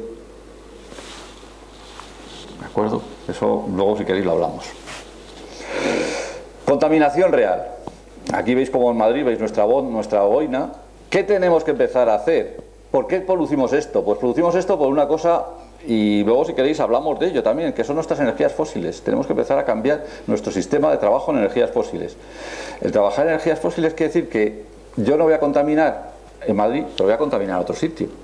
Porque producir lo que yo voy a usar en Madrid lo voy a producir a través de energías fósiles. Pero bueno, Madrid va a ser limpio, va a ser bueno y por lo menos voy a evitar este problema. El problema es que hago con las calefacciones, que no puedo. La segunda cosa es que tenemos que empezar a pensar que derrochamos energía, que es que somos sumideros de energía, que no nos lo queremos creer, pero que derrochamos energía, que todos nuestros sistemas de vida son auténticos derrochadores de energía, que todo derrocha muchísima energía. Que el hecho de que apaguemos bombas por la noche, que el hecho de que apaguemos calefacciones, que el hecho de que ventilemos un poquito menos, derrocharía menos energía, y tenemos que empezar a buscar sistemas de no derrochar energía. Y lo que contamina además es nuestro exceso de movilidad. Somos como el correcaminos, no podemos quedarnos quietos, no podemos estar nunca sentados. Tenemos que empezar a pensar que, por desgracia, nos tenemos que mover menos. A cambio, maravilla de las maravillas, esto es Ginebra, y eso es una nube. Parece que se va a comer, pero es una nube. O sea, esto es una ciudad plenamente verde, lo que hablábamos antes, una ciudad verde, una ciudad sostenible. Su ayuntamiento se empeñó en conseguir un certificado LEED, no un LEED muy bueno, pero sí un LEED bueno, y ellos piensan que son muy sostenibles, y es verdad. Para conseguir estas cosas, ¿qué nos vamos a tener que hacer? Pues prohibirnos el vehículo privado, buscar un cambio de combustibles. Luego, si queréis, hablamos de esto, porque esto es singular. O sea, hay una cosa que se llama contaminación en destino y en origen, y esto, si queréis, le damos la vuelta, pero como yo busco destino, que es donde consumo, que es Madrid, pues a lo mejor tengo que cambiar el sistema de combustibles. De hecho, la apuesta por el gas natural va por aquí, va por ello. Y luego, energía limpia el destino.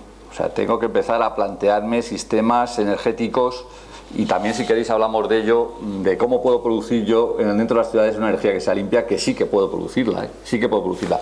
No para conseguir fotovoltaica, porque todavía no está muy evolucionado, y de eso hablamos luego si queréis, pero sí para conseguir calefacción, que es muy sencillo. En un clima como Madrid lo conseguimos muy fácil, y podemos llegar a conseguir el 80% de nuestra demanda de calefacción vía sol, en cuanto nos lo propongamos. Pero claro, hay que cambiar. Consumos energéticos de una vivienda. Pues mirad, aquí tenéis cómo consumís vosotros las viviendas y cómo consumimos nosotros. Evidentemente hay una cosa que choca, y por eso os lo he traído.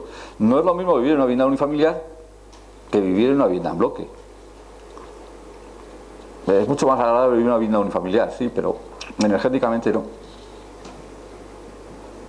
Cada uno aquí pensará lo que quiera pensar, pero a nivel de energía está claro. Mientras que una vivienda en bloque, la calefacción significa el 8,8% de su consumo energético, en una vivienda unifamiliar significa el 35,3%. Claro, esto hace cambiar nuestro concepto de urbanismo. Esto es otro punto de choque, ¿no? Hasta hace poco todo el mundo hablábamos de urbanismo verde, abierto, disperso, y ahora tenemos que cambiar. Densidades altas, concentraciones de población, compactos, poco verde. Mentira lo del poco verde, porque veremos que el verde es algo que vamos a necesitar en las ciudades muchísimo, ¿eh? Pero hacia otro tipo de urbanismo, y tenemos que plantearnos otro tipo de urbanismo. ¿Cuál es nuestro mix? Pues nuestro mix, sabéis que esto, si tenéis interés, os luego os doy una página web donde tenéis, podéis ver el mix día a día de cómo se está produciendo en este país la energía. Pero más o menos nuestro mix medio está por aquí. El 34% sale del petróleo, nos guste o nos disguste. El 24% del gas y el 4,7% de la nuclear. Pero seguimos produciendo el 22,9% de carbón. Y esto nos lleva las manos a la cabeza, pero es que Alemania produce casi un 36% en carbón, y son verdes, y son limpios. O sea, que es que hay mucha mentira en esto. Evidentemente hay que prohibir o hay que suprimir el carbón, sí, pero ¿qué hacemos con toda la minería? Pero mientras tanto estamos aquí. Producción de energía. Aquí tenéis una fábrica, esto es una central de ciclo combinado. Victoria. Central de ciclo combinado, bien, como veis, muy verde, muy bonito, funciona todo muy bien. Esto está produciendo energía. ¿Cuánta? Depende del momento, pero está produciendo. ¿Qué problemas tenemos con la energía? Pues con la energía tenemos, desde mi punto de vista, estos tres. Primero, nuestro acceso a la energía es muy fácil. O sea, esto es algo que tenemos que empezar a pensar que hay que complicarlo. Eso de que yo llegue y le dé un interruptor y tenga luz, es una magia que estoy teniendo nosotros, y que es tan sencillo, que al final no cuesta nada que las luces se queden encendidas. Que nadie tiene un consumo de cuando se deja la luz encendida en esta sala una hora, esto es un consumo energético. Entonces, a lo mejor hay que complicar un poco el acceso a la energía. O sea, a lo mejor tenemos que empezar a pensar que la energía no es tan sencilla de conseguir como la estamos consiguiendo en las ciudades, porque es que en las ciudades es muy sencillo, como no vemos cómo se produce, llega de forma muy fácil. Algo que suena muy mal y que vais a decir, no es verdad, pero sí es verdad, todavía el precio es muy barato. Lo que está pasando con el petróleo va a ser un castigo. O sea, bien, nos viene muy bien, compramos gasolina muy barato, estamos teniendo energía muy barato, el país va a crecer gracias a que el petróleo está bajando. Lo pagaremos en consumo, lo pagaremos en CO2 y lo pagaremos cuando suba. O sea, la energía es muy barata. Yo siempre hago el mismo razonamiento. Plantearos lo que vale un litro de gasoil de verdad, sin impuestos, contra un litro de Coca-Cola. Si el gasoil tuviera el nivel impositivo de la Coca-Cola, sería más barato que la Coca-Cola. No parece lógico, ¿no? Y la falta de concienciación con la energía. Nos tiene que concienciar, tenemos que empezar desde pequeñitos a concienciarnos de que la energía es una cosa que aunque exista mucha, no la puedo malgastar, que la tengo ahí, que cuesta mucho. Contra esto, la central nuclear, Cofrentes, bonita, verde también, todo lo bien previsto. ¿Qué nos va a pasar? Pues nos va a pasar lo que no queremos oír, y es que vamos a encarecer mucho la energía se nos va a encarecer más de lo que pensamos, nos guste o nos disguste. Que tenemos que empezar a plantearnos sistemas energéticos que ya oímos hablar en Alemania y que son difíciles, como el balance cero, que si queréis luego hablamos de lo que es el balance cero, los certificados blancos, la energía certificada verde, todo este tipo de cosas que no nos gusta oír, pero que tenemos que empezar a oír ya de ellas. Y tenemos que empezar a plantearnos una cosa con cierta realidad, y es que nos tienen que permitir que almacenemos energía en nuestra casa. Yo lo cuento y la gente no se lo cree. En España está prohibido almacenar energía por ley. O sea, quitando bidones de gasoil, que yo puedo almacenar todos los que quiera, hasta una carga al fuego, yo no puedo almacenar energía eléctrica en mi casa. Está prohibido por ley. Bueno, tenemos que empezar a cambiar esta mentalidad, porque esto nos va a llevar a que podamos ser más respetuosos con la energía. Yo no sé si esto os ha aburrido mucho o os ha aburrido poco, pero vamos a por el último, que son los residuos. No nos imaginamos la de toneladas de residuos que generamos en las ciudades, la de toneladas. Pero claro, otro dato curioso, si nos planteamos que el 44% es materia orgánica, o sea, residuos nuestros, de nuestra comida, de nuestro día a día, o sea, nada que sean envases, no nos lo creemos. Todo el mundo recicla, no, es que los envases, no, mentira. Lo que hacemos es tirar mucho que nos puede servir.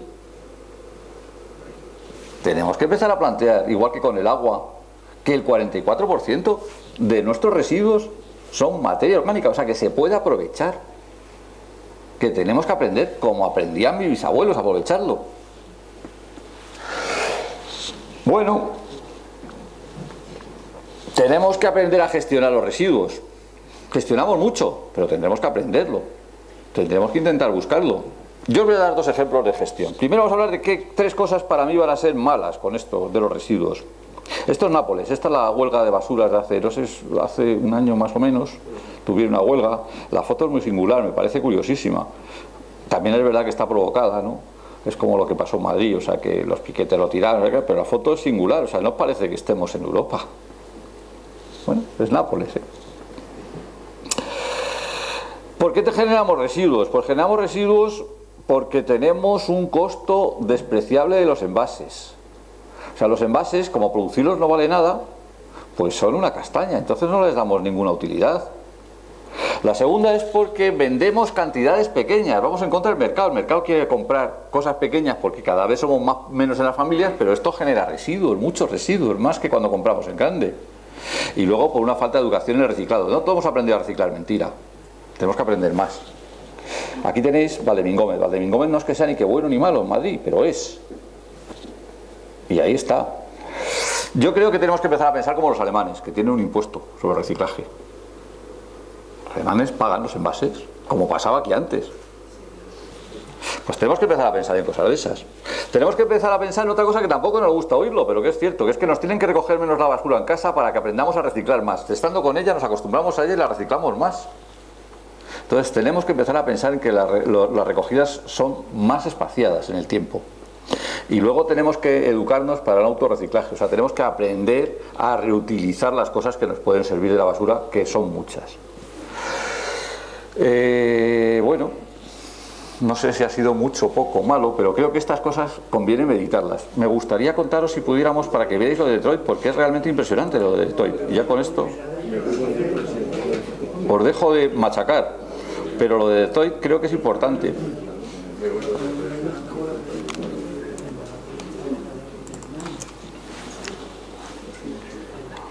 Mirad qué ha pasado con Detroit.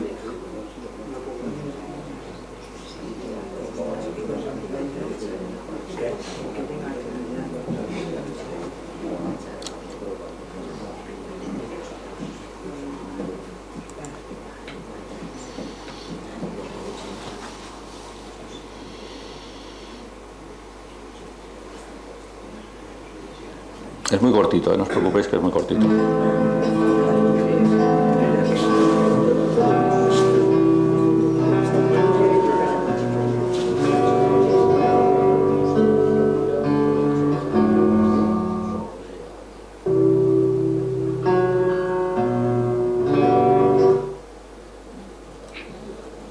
Esto es la tecnología.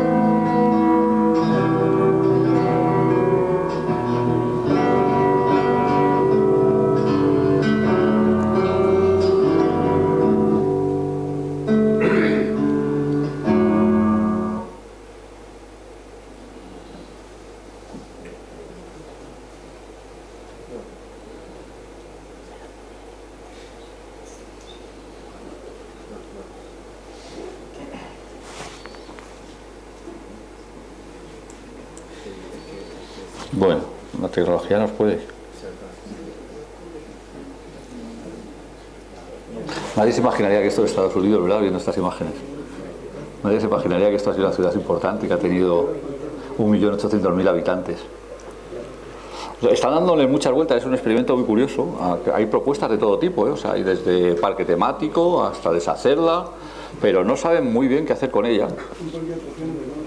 ¿Sí? Bueno, os lo dejo, os doy el enlace, lo miráis, son 3 minutos. Ya está. Pues poco más, simplemente haberos hecho pensar. Me gustaría que, si pudierais, reflexionarais conmigo sobre estos temas. No sé si os ha aburrido con tanto dato, pero pensar un poco cómo van a ser las ciudades en el futuro, que yo creo que nos lo tenemos que plantear. ¿Vale?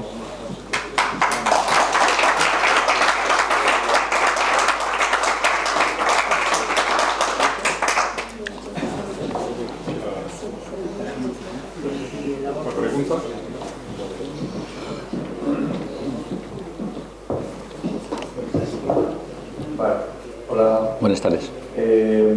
Bueno, felicidades por la charla. Gracias. Has hablado mucho sobre expansión de las ciudades, crecimiento poblacional, envejecimiento. Entonces, quería preguntarte cómo se marcaría un tema que está actual, o sea, es actual, está candente aquí en Tres Cantos, como es el tema del cementerio. Que bueno, en 15 años estamos recogiendo una firma clara, si queréis fuera os lo cuento porque no es el momento. Pero ¿cómo se marcaría en este crecimiento de las ciudades, en esta urbanización, los cementerios, lo que es todo el... Pues mira, en un sitio donde yo trabajo por las mañanas, es un sitio más pequeño que Tres Cantos, y tenemos un problema parecido con el cementerio, quizás más complicado. Te cuento por qué. Porque es una población más pequeña y más pegada a su sentimiento rural. Perdonadme una interpretación, para mí, que soy una persona de ciudad, urbanita, que nací en Madrid, que conozco, el sentimiento hacia la muerte es menos arraigado que el sentimiento de los que viven en el campo. Yo tengo más desarraigo, yo no sé si a ti te pasa eso o no, pero a mí me pasa. Entonces es un tema delicado, cómo plantearlo de los cementerios. Yo creo que mientras que sigamos con los conceptos que tenemos de sociedad, las ciudades van a tender más a quemar, o sea, los crematorios, con todas las sofisticaciones que tienes, los plasmas, los diamantes, todo lo que quieras hacer más o menos sofisticado, pero sí a que seamos cenizas y que desaparezcamos. Sin embargo, el mundo rural va a tender más hacia las tumbas, con una particularidad que te cuento, que vivo yo allí donde vivo, y es muy cerca de Madrid, o sea que soy área metropolitana de Madrid. Es que esa población rural ni siquiera quiere los nichos, o sea, quiere entrar para abajo. Es una cosa que a mí me parece singular, ¿no? Yo no sé la problemática vuestra en Tres Cantos con el cementerio, pero sí que es cierto que nuestras tradiciones de cómo se han enterrado en España hasta ahora las vamos a seguir manteniendo y vamos a seguir ocupando grandes extensiones con los cementerios. Y que además las vamos a dejar ahí. Pero míralo, si no te apetece o no crees esto, míratelo por el lado positivo. O sea, es que somos, España, como te he contado, somos un país con una densidad baja, o sea, que nos podemos permitir ese lujo. En Japón, evidentemente, en Tokio esto no es posible. Tokio lo tiene súper solucionado. No sé si es la pregunta o no, pero es que no sé cuál es el problema de Tres Cantos. Bueno, si dices que Tres Cantos, o sea, en España se lo puede prohibir porque no tenemos mucha densidad y tal, el problema también está en la conservación del medio ambiente, ¿no? Porque sería ocupar ya terrenos. Bueno, ahí entramos en un campo muy peculiar. Ahí puede que ya no estemos nada de acuerdo y que mi posición sea un poco radical. Yo creo que si queremos cuidar el medio ambiente, tenemos que empezar a plantearnos una cosa en las ciudades que suena muy mal, pero que en el norte de Europa ya se está planteando, y es que tenemos que tener grandes extensiones para plantar verde. O sea que todo esto que nos cuentan de que vamos a poder meter en agujeros el CO2, que vamos a hacerlo, yo todavía no he visto muy clara esa tecnología. Es posible que la tengan, pero yo no la veo clara, no sé si tú la ves clara. Con lo cual lo único que tengo que chupa CO2 de verdad es verde. Y entonces los cementerios bien planteados pueden ser zonas verdes. Es un cementerio ecológico sería, ¿no? Sí, verde. Llámalo como quieras. Planta plantas. Pero no por el hecho de que sea, sino por el hecho de que absorba CO2. Que eso es algo que tenemos que empezar a plantearnos. O sea, cuando yo riego mis geranios, normalmente es que sean bonitos, es que además absorben CO2. Es que eso lo tengo que hacer. ¿Sabes? Yo creo que ahí donde está. De hecho, lo que estamos planteando nosotros va por esos derroteros.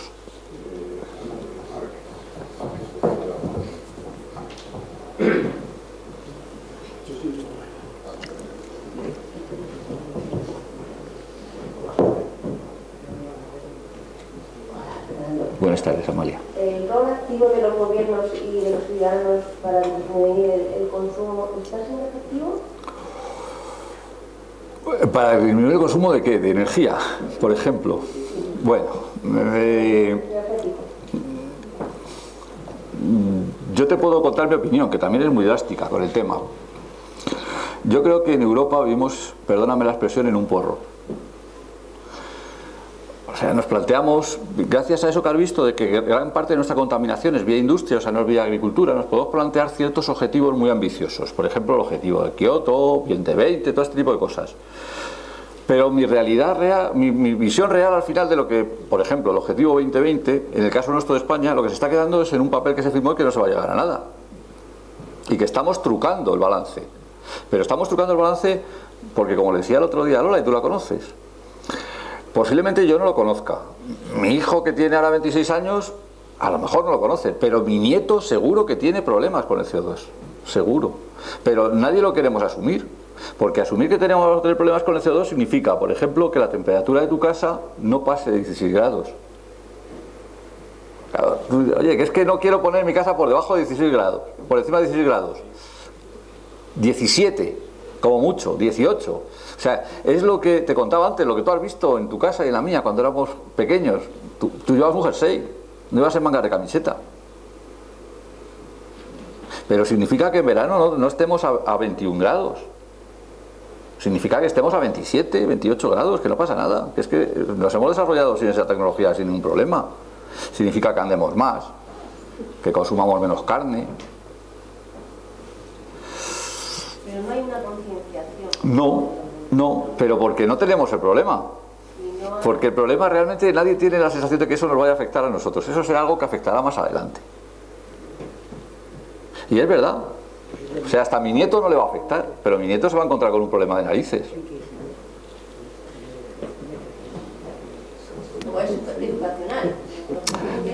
Sí, pero ¿cómo mentalizamos a nuestra sociedad a eso? Es difícil, ¿no? Es difícil. Pequeñas medidas lo consiguen. Por ejemplo, mira, cosa tan tonta. Yo lo pongo en práctica. En mi casa, donde yo vivo, puedo diferenciar la temperatura del agua caliente. O sea, en mi casa hay un sistema de acumulación de agua caliente y puedo diferenciar la temperatura en la que está trabajando la calefacción de la que está trabajando el agua caliente.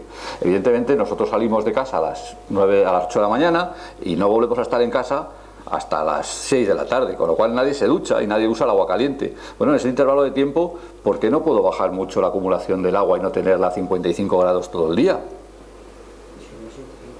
Si no la va a usar nadie. Entonces, pequeñas pautas de estas, que es lo que os decía antes, al final hacen mucho en tu bolsillo y en tu forma de entender la vida, porque una vez que entras en esa dinámica vas a entrar en una dinámica de decir, bueno, ¿y por qué no puedo trabajar con una sola bombilla en lugar de con dos? Déjame que te cuente otra cosa políticamente incorrecta, y además esto me parece una burrada. O sea, los LED, ¿por qué tengo que comprar una lámpara LED para tirar una lámpara de bajo consumo para poner una lámpara LED porque gasta menos y tirar esta, que todavía tiene vida? O sea, una de mis sorpresas en Berlín este año es que no había ni un LED. Bueno, a lo mejor tenemos que mentalizarnos, pero esas pequeñas temas docentes, o sea, temas de que nos vayan enseñando, nos las tenían que ir contando por parte del gobierno. Pero aquí firmamos protocolos muy ampulosos, por ejemplo, que en el año 2017 vamos a tener el 90% de nuestro parque inmobiliario, o sea, de 13 millones y medio de viviendas, de edificios, lo vamos a tener inventariado a nivel de cuánto CO2 emiten en el famoso certificado energético. Bueno, ¿y qué? Vamos a tener una mala certificación energética de todos nuestros edificios y ya está. Ya lo sabemos, ¿no? Pero ¿alguien le está enseñando a ese señor qué tiene que hacer para mejorarla? O sea, ¿alguien le cuenta la diferencia entre comprarte una nevera con 3 más, a comprártela sin un más? ¿Alguien le ha contado a ese señor que se va a comprar una nevera que el 70% del costo de la vida útil de la nevera es el consumo de energía que va a tener durante los 15 años que dura? Es que ahí es donde hay que empezar a hacer la didáctica, ¿no? Pero eso no se hace. Yo lo hago siempre que puedo, ¿eh? Como ves tú, esto lo cuento. Sí, ¿y por qué sucede que siempre las administraciones van por detrás de la sociedad? Uno en su casa pues tiene en invierno 21 grados y en verano 25, y en los edificios públicos es justo al revés. En invierno hace un calor sofocante. Aquí, por ejemplo, hemos tenido que abrir la ventana antes de empezar la charla porque hacía muchísimo calor, y en verano hace un frío innecesario, ¿no? Otro ejemplo, por ejemplo, antes has mencionado que habría que tratar de consumir productos locales. Conozco a través de un personal de mi familia que se dedica en este tema. Han ido seleccionando variedades agrícolas para frutales y para huertos, variedades locales en la Comunidad de Madrid.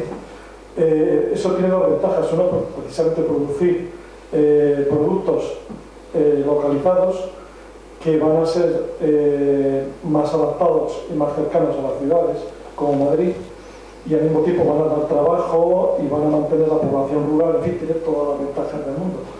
Sin embargo, por ejemplo, pues tienen que hacerlo de forma ilegal, ¿no? Cuando han intentado obtener el carnet oficial para manipular ese tipo de semillas, está vetado para los pequeños productores. Al final tienen que ser siempre semillas que no son las adaptadas ni para los huertos ni para los frutales de la zona, pero son las variedades industriales que manejan las grandes compañías, ¿no? Entonces, las propias administraciones van por detrás de la sensibilización de la sociedad en la mayor parte de estas cosas. Yo me pregunto que por qué, no sé qué es lo que sucede. Yo te puedo contar mi opinión desde una administración pequeña. Yo trabajo en una administración pequeñita y yo te puedo contar mi opinión, pero tampoco es políticamente correcta. A mí la sensación que tengo con una administración pequeña es que deberíamos de ir más hacia el sistema americano que hacia el sistema nuestro. ¿Cuál es el sistema americano? Los municipios de un determinado nivel, y ponemos el listón donde queramos ponerlo, lo que tienen son gestores y no políticos. O sea, al final, un municipio en un determinado nivel, y habrá que decidir dónde ponemos el listón, es una composición parecida a una comunidad de propietarios muy grande. Y tú con tu comunidad de propietarios no quieres un presidente político, quieres un gestor. Pues eso es algo que tenemos que empezar a plantearnos, ¿no? Esa es la primera cosa. La segunda cosa es que nos tenemos que empezar a plantear si estos temas son políticamente correctos, hablar de esto. Porque claro, fíjate que te he hablado de algo que a mí me afecta mucho, que es que mi edad de jubilación va a subir. Voy a poder usar menos el coche, voy a poder viajar menos, voy a poder comer menos carne. O sea que estoy volviendo cada vez más a la vida que hacía mi abuelo, que es lo que yo les cuento en la escuela. O sea, digo, vamos a ver, esto es lo que a mí me contaba, lo que yo veía de mi abuela.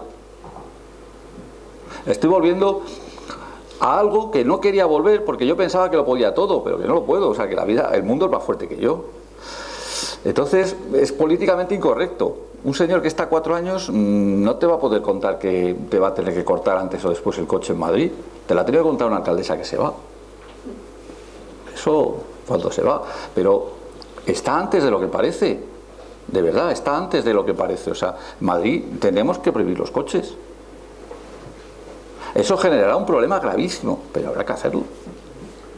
Entonces, al final todas estas soluciones son muy poco políticamente correctas. El simple hecho de lo que te he contado antes de la nevera, o sea, si tú te planteas que el 70% de tu costo de la nevera es la energía que consumes en los 15 años que está en tu casa, pues no es políticamente correcto, porque es que la nevera no está preparada, o no debería estar preparada para que durara 15 años. Porque lo que interesa es el consumo desaforado. No sé a dónde nos lleva, pero es políticamente incorrecto no hablar de ello. Yo me gustaría que cambiases el término y en vez de hablar de políticamente correcto... Incorrecto, políticamente incorrecto. No. Y creo que tendrías que hablar de políticamente rentable. Lo que nos están vendiendo nuestros políticos son una serie de políticas y de mensajes que creen que les va a reportar votos, no que sea lo mejor para el ciudadano. Y entonces, es que todo esto es, yo lo pienso así, pero creo que es políticamente incorrecto.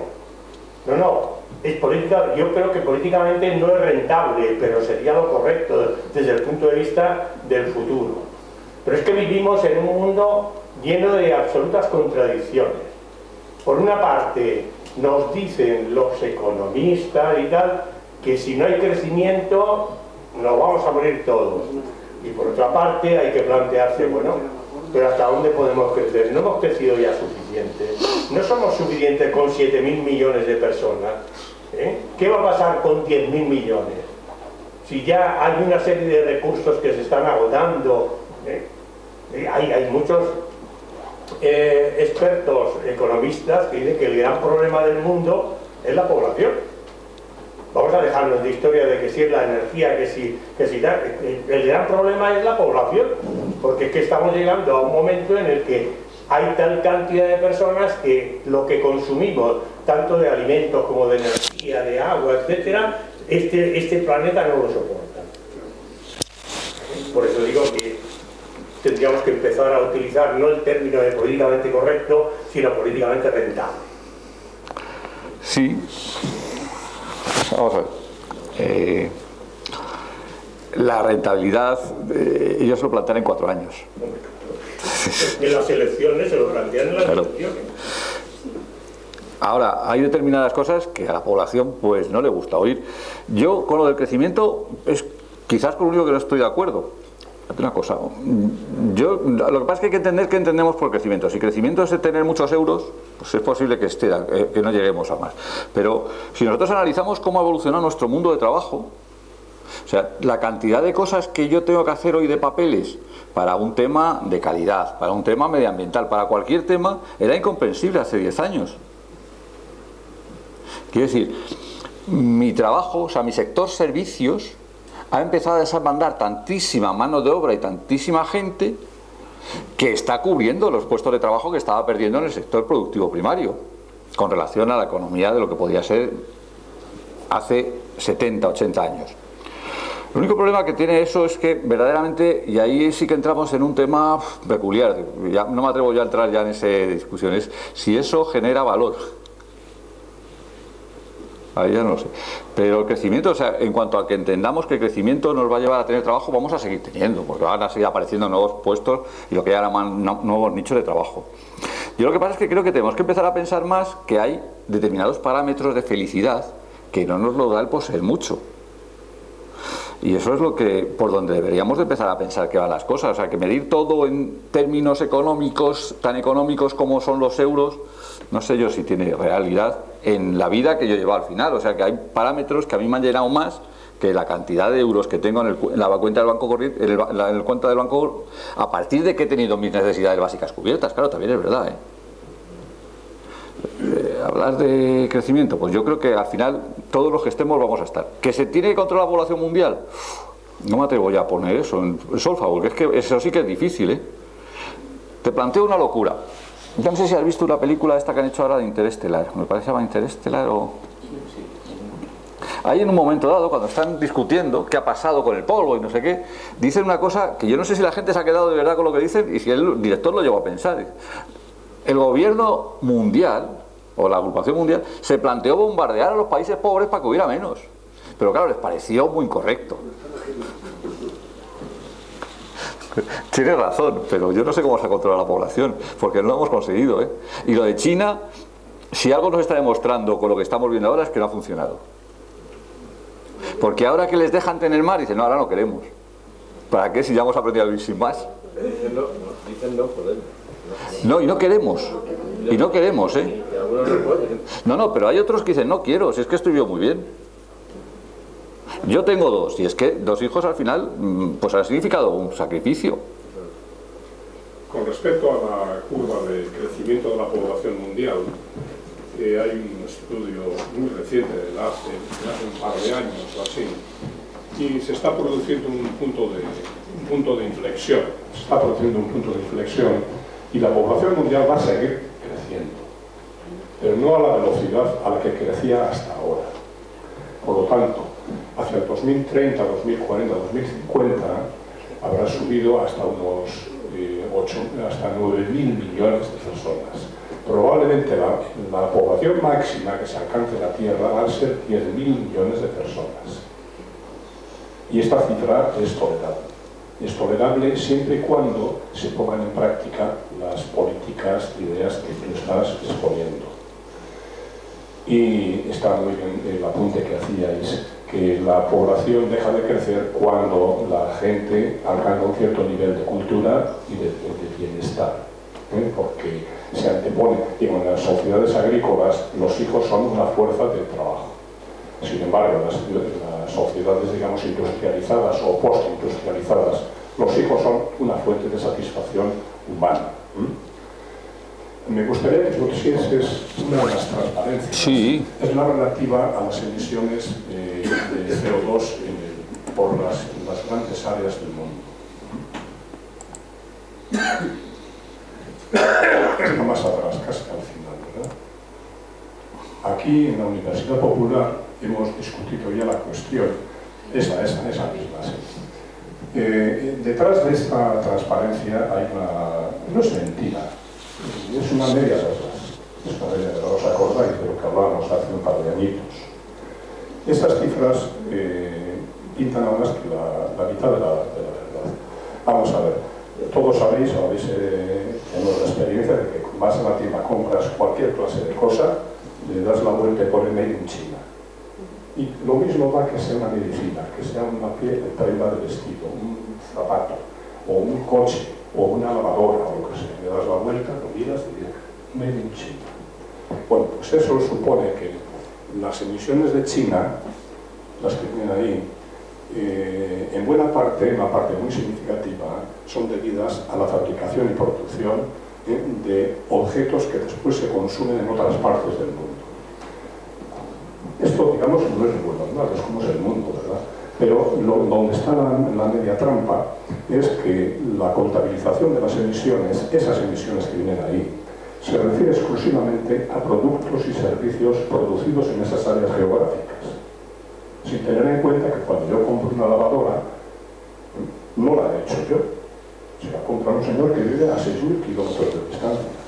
Pero esas emisiones no se contabilizan donde se consume, sino donde se fabrica.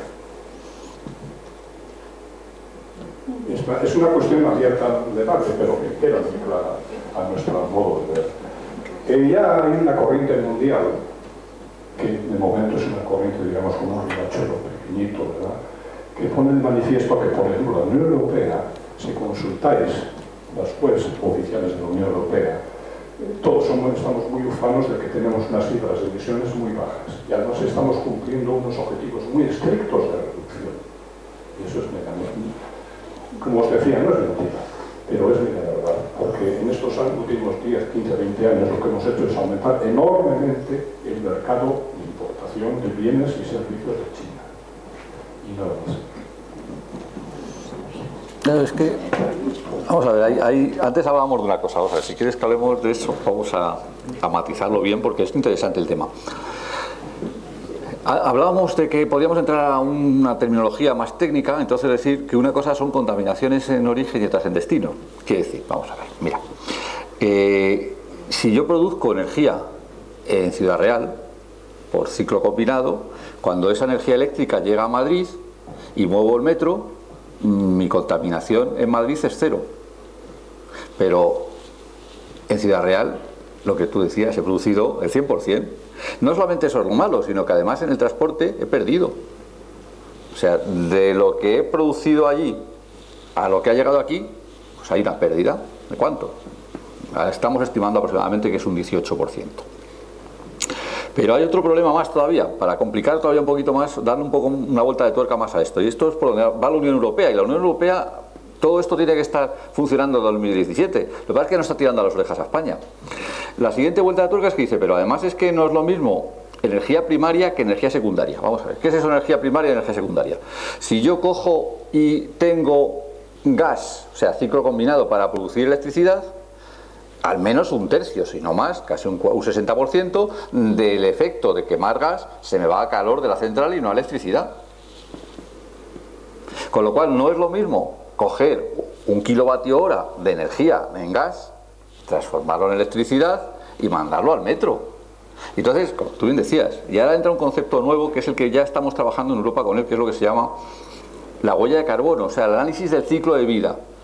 Desde el kilovatio en origen, o sea, desde la cuna hasta la tumba, hasta que el kilovatio se pierde, lo que sea, en producir movimiento. Del pozo al depósito. Eso es. Y en los productos, en el 2017 a finales, y nos están tirando las orejas, tienen que poner debajo de la etiqueta, además del CE, esto una cosa que se llama AP, que nos tiene que fijar las emisiones de ese producto desde que nació hasta que va a morir, incluyendo su reciclado, para que seamos capaces de escogerlo. De hecho, hay una marca de calidad, que es una especie de florecita, como no pensaba hablar de eso, lo he traído otro día, si queréis os hablo de estas cosas y lo traigo, que marca los productos europeos, y es marca reconocida por los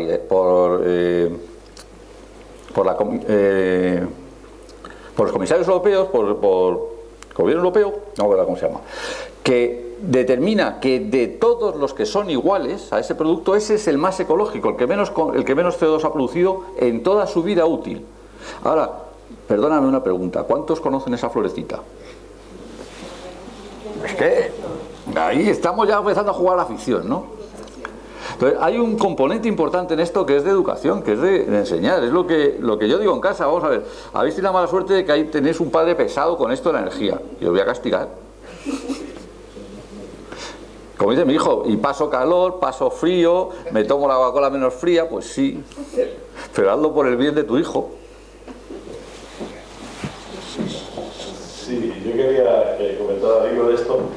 Hace algunos años que dejé el colegio, pero quiero recordar que en la escuela el maestro enseñaba algo como urbanismo, algo por el estilo.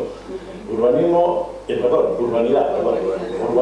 urbanismo tienen la misma raíz de alguna manera, y no sé en este momento, porque estoy hecho un pequeño lío, pero no sé si se da en los institutos, en los colegios, esto que se llama educación para la ciudadanía. Si no se da, debería de darse. Lo digo con toda la ironía del mundo. Lo digo con toda la ironía. En la medida en que conocemos, sabemos, seremos capaces de entender, y por otra parte no nos manejarán con la facilidad en que nos están manejando, nos vienen manejando, ¿no? Apreciaremos más lo que supone administrar debidamente la energía, optimizaremos el uso. Y bueno, pues por ejemplo, el que paguemos la factura eléctrica más alta de toda Europa, pues atendiendo a la renta que tenemos aquí, pues parece que suena como que aquí se está pagando a alguien más de lo que corresponde, ¿no? Por la unidad por el consumo eléctrico que tenemos, ¿no? El que esté prohibido en este momento el autoconsumo con paneles fotovoltaicos en casas aisladas y todo esto, parece que suena a chiste, ¿no? O sea, que hayan podido quitar la posibilidad esa, y tú apuntabas que el tema de calefacción, si no todo, una buena parte de la calefacción puede salir gratis, que le echas al sol, ¿no?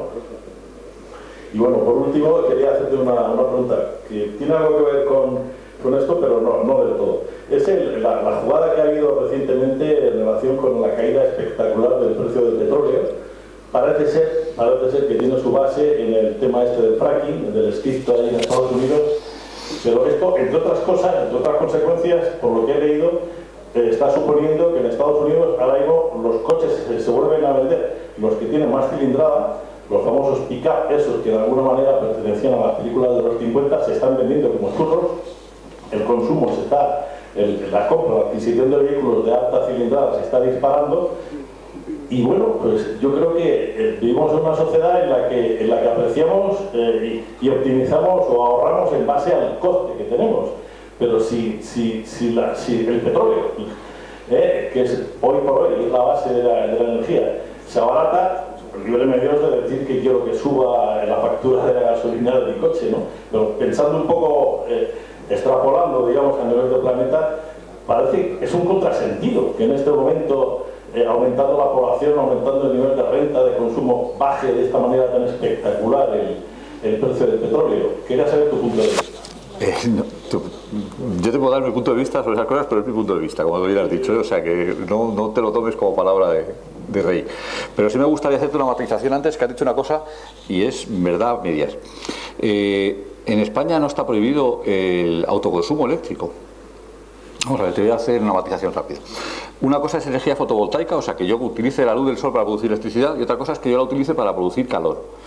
Cuando te digo que la calefacción nos podría salir casi gratis en un 80%, te digo que usemos la energía del sol para producir calor, no electricidad.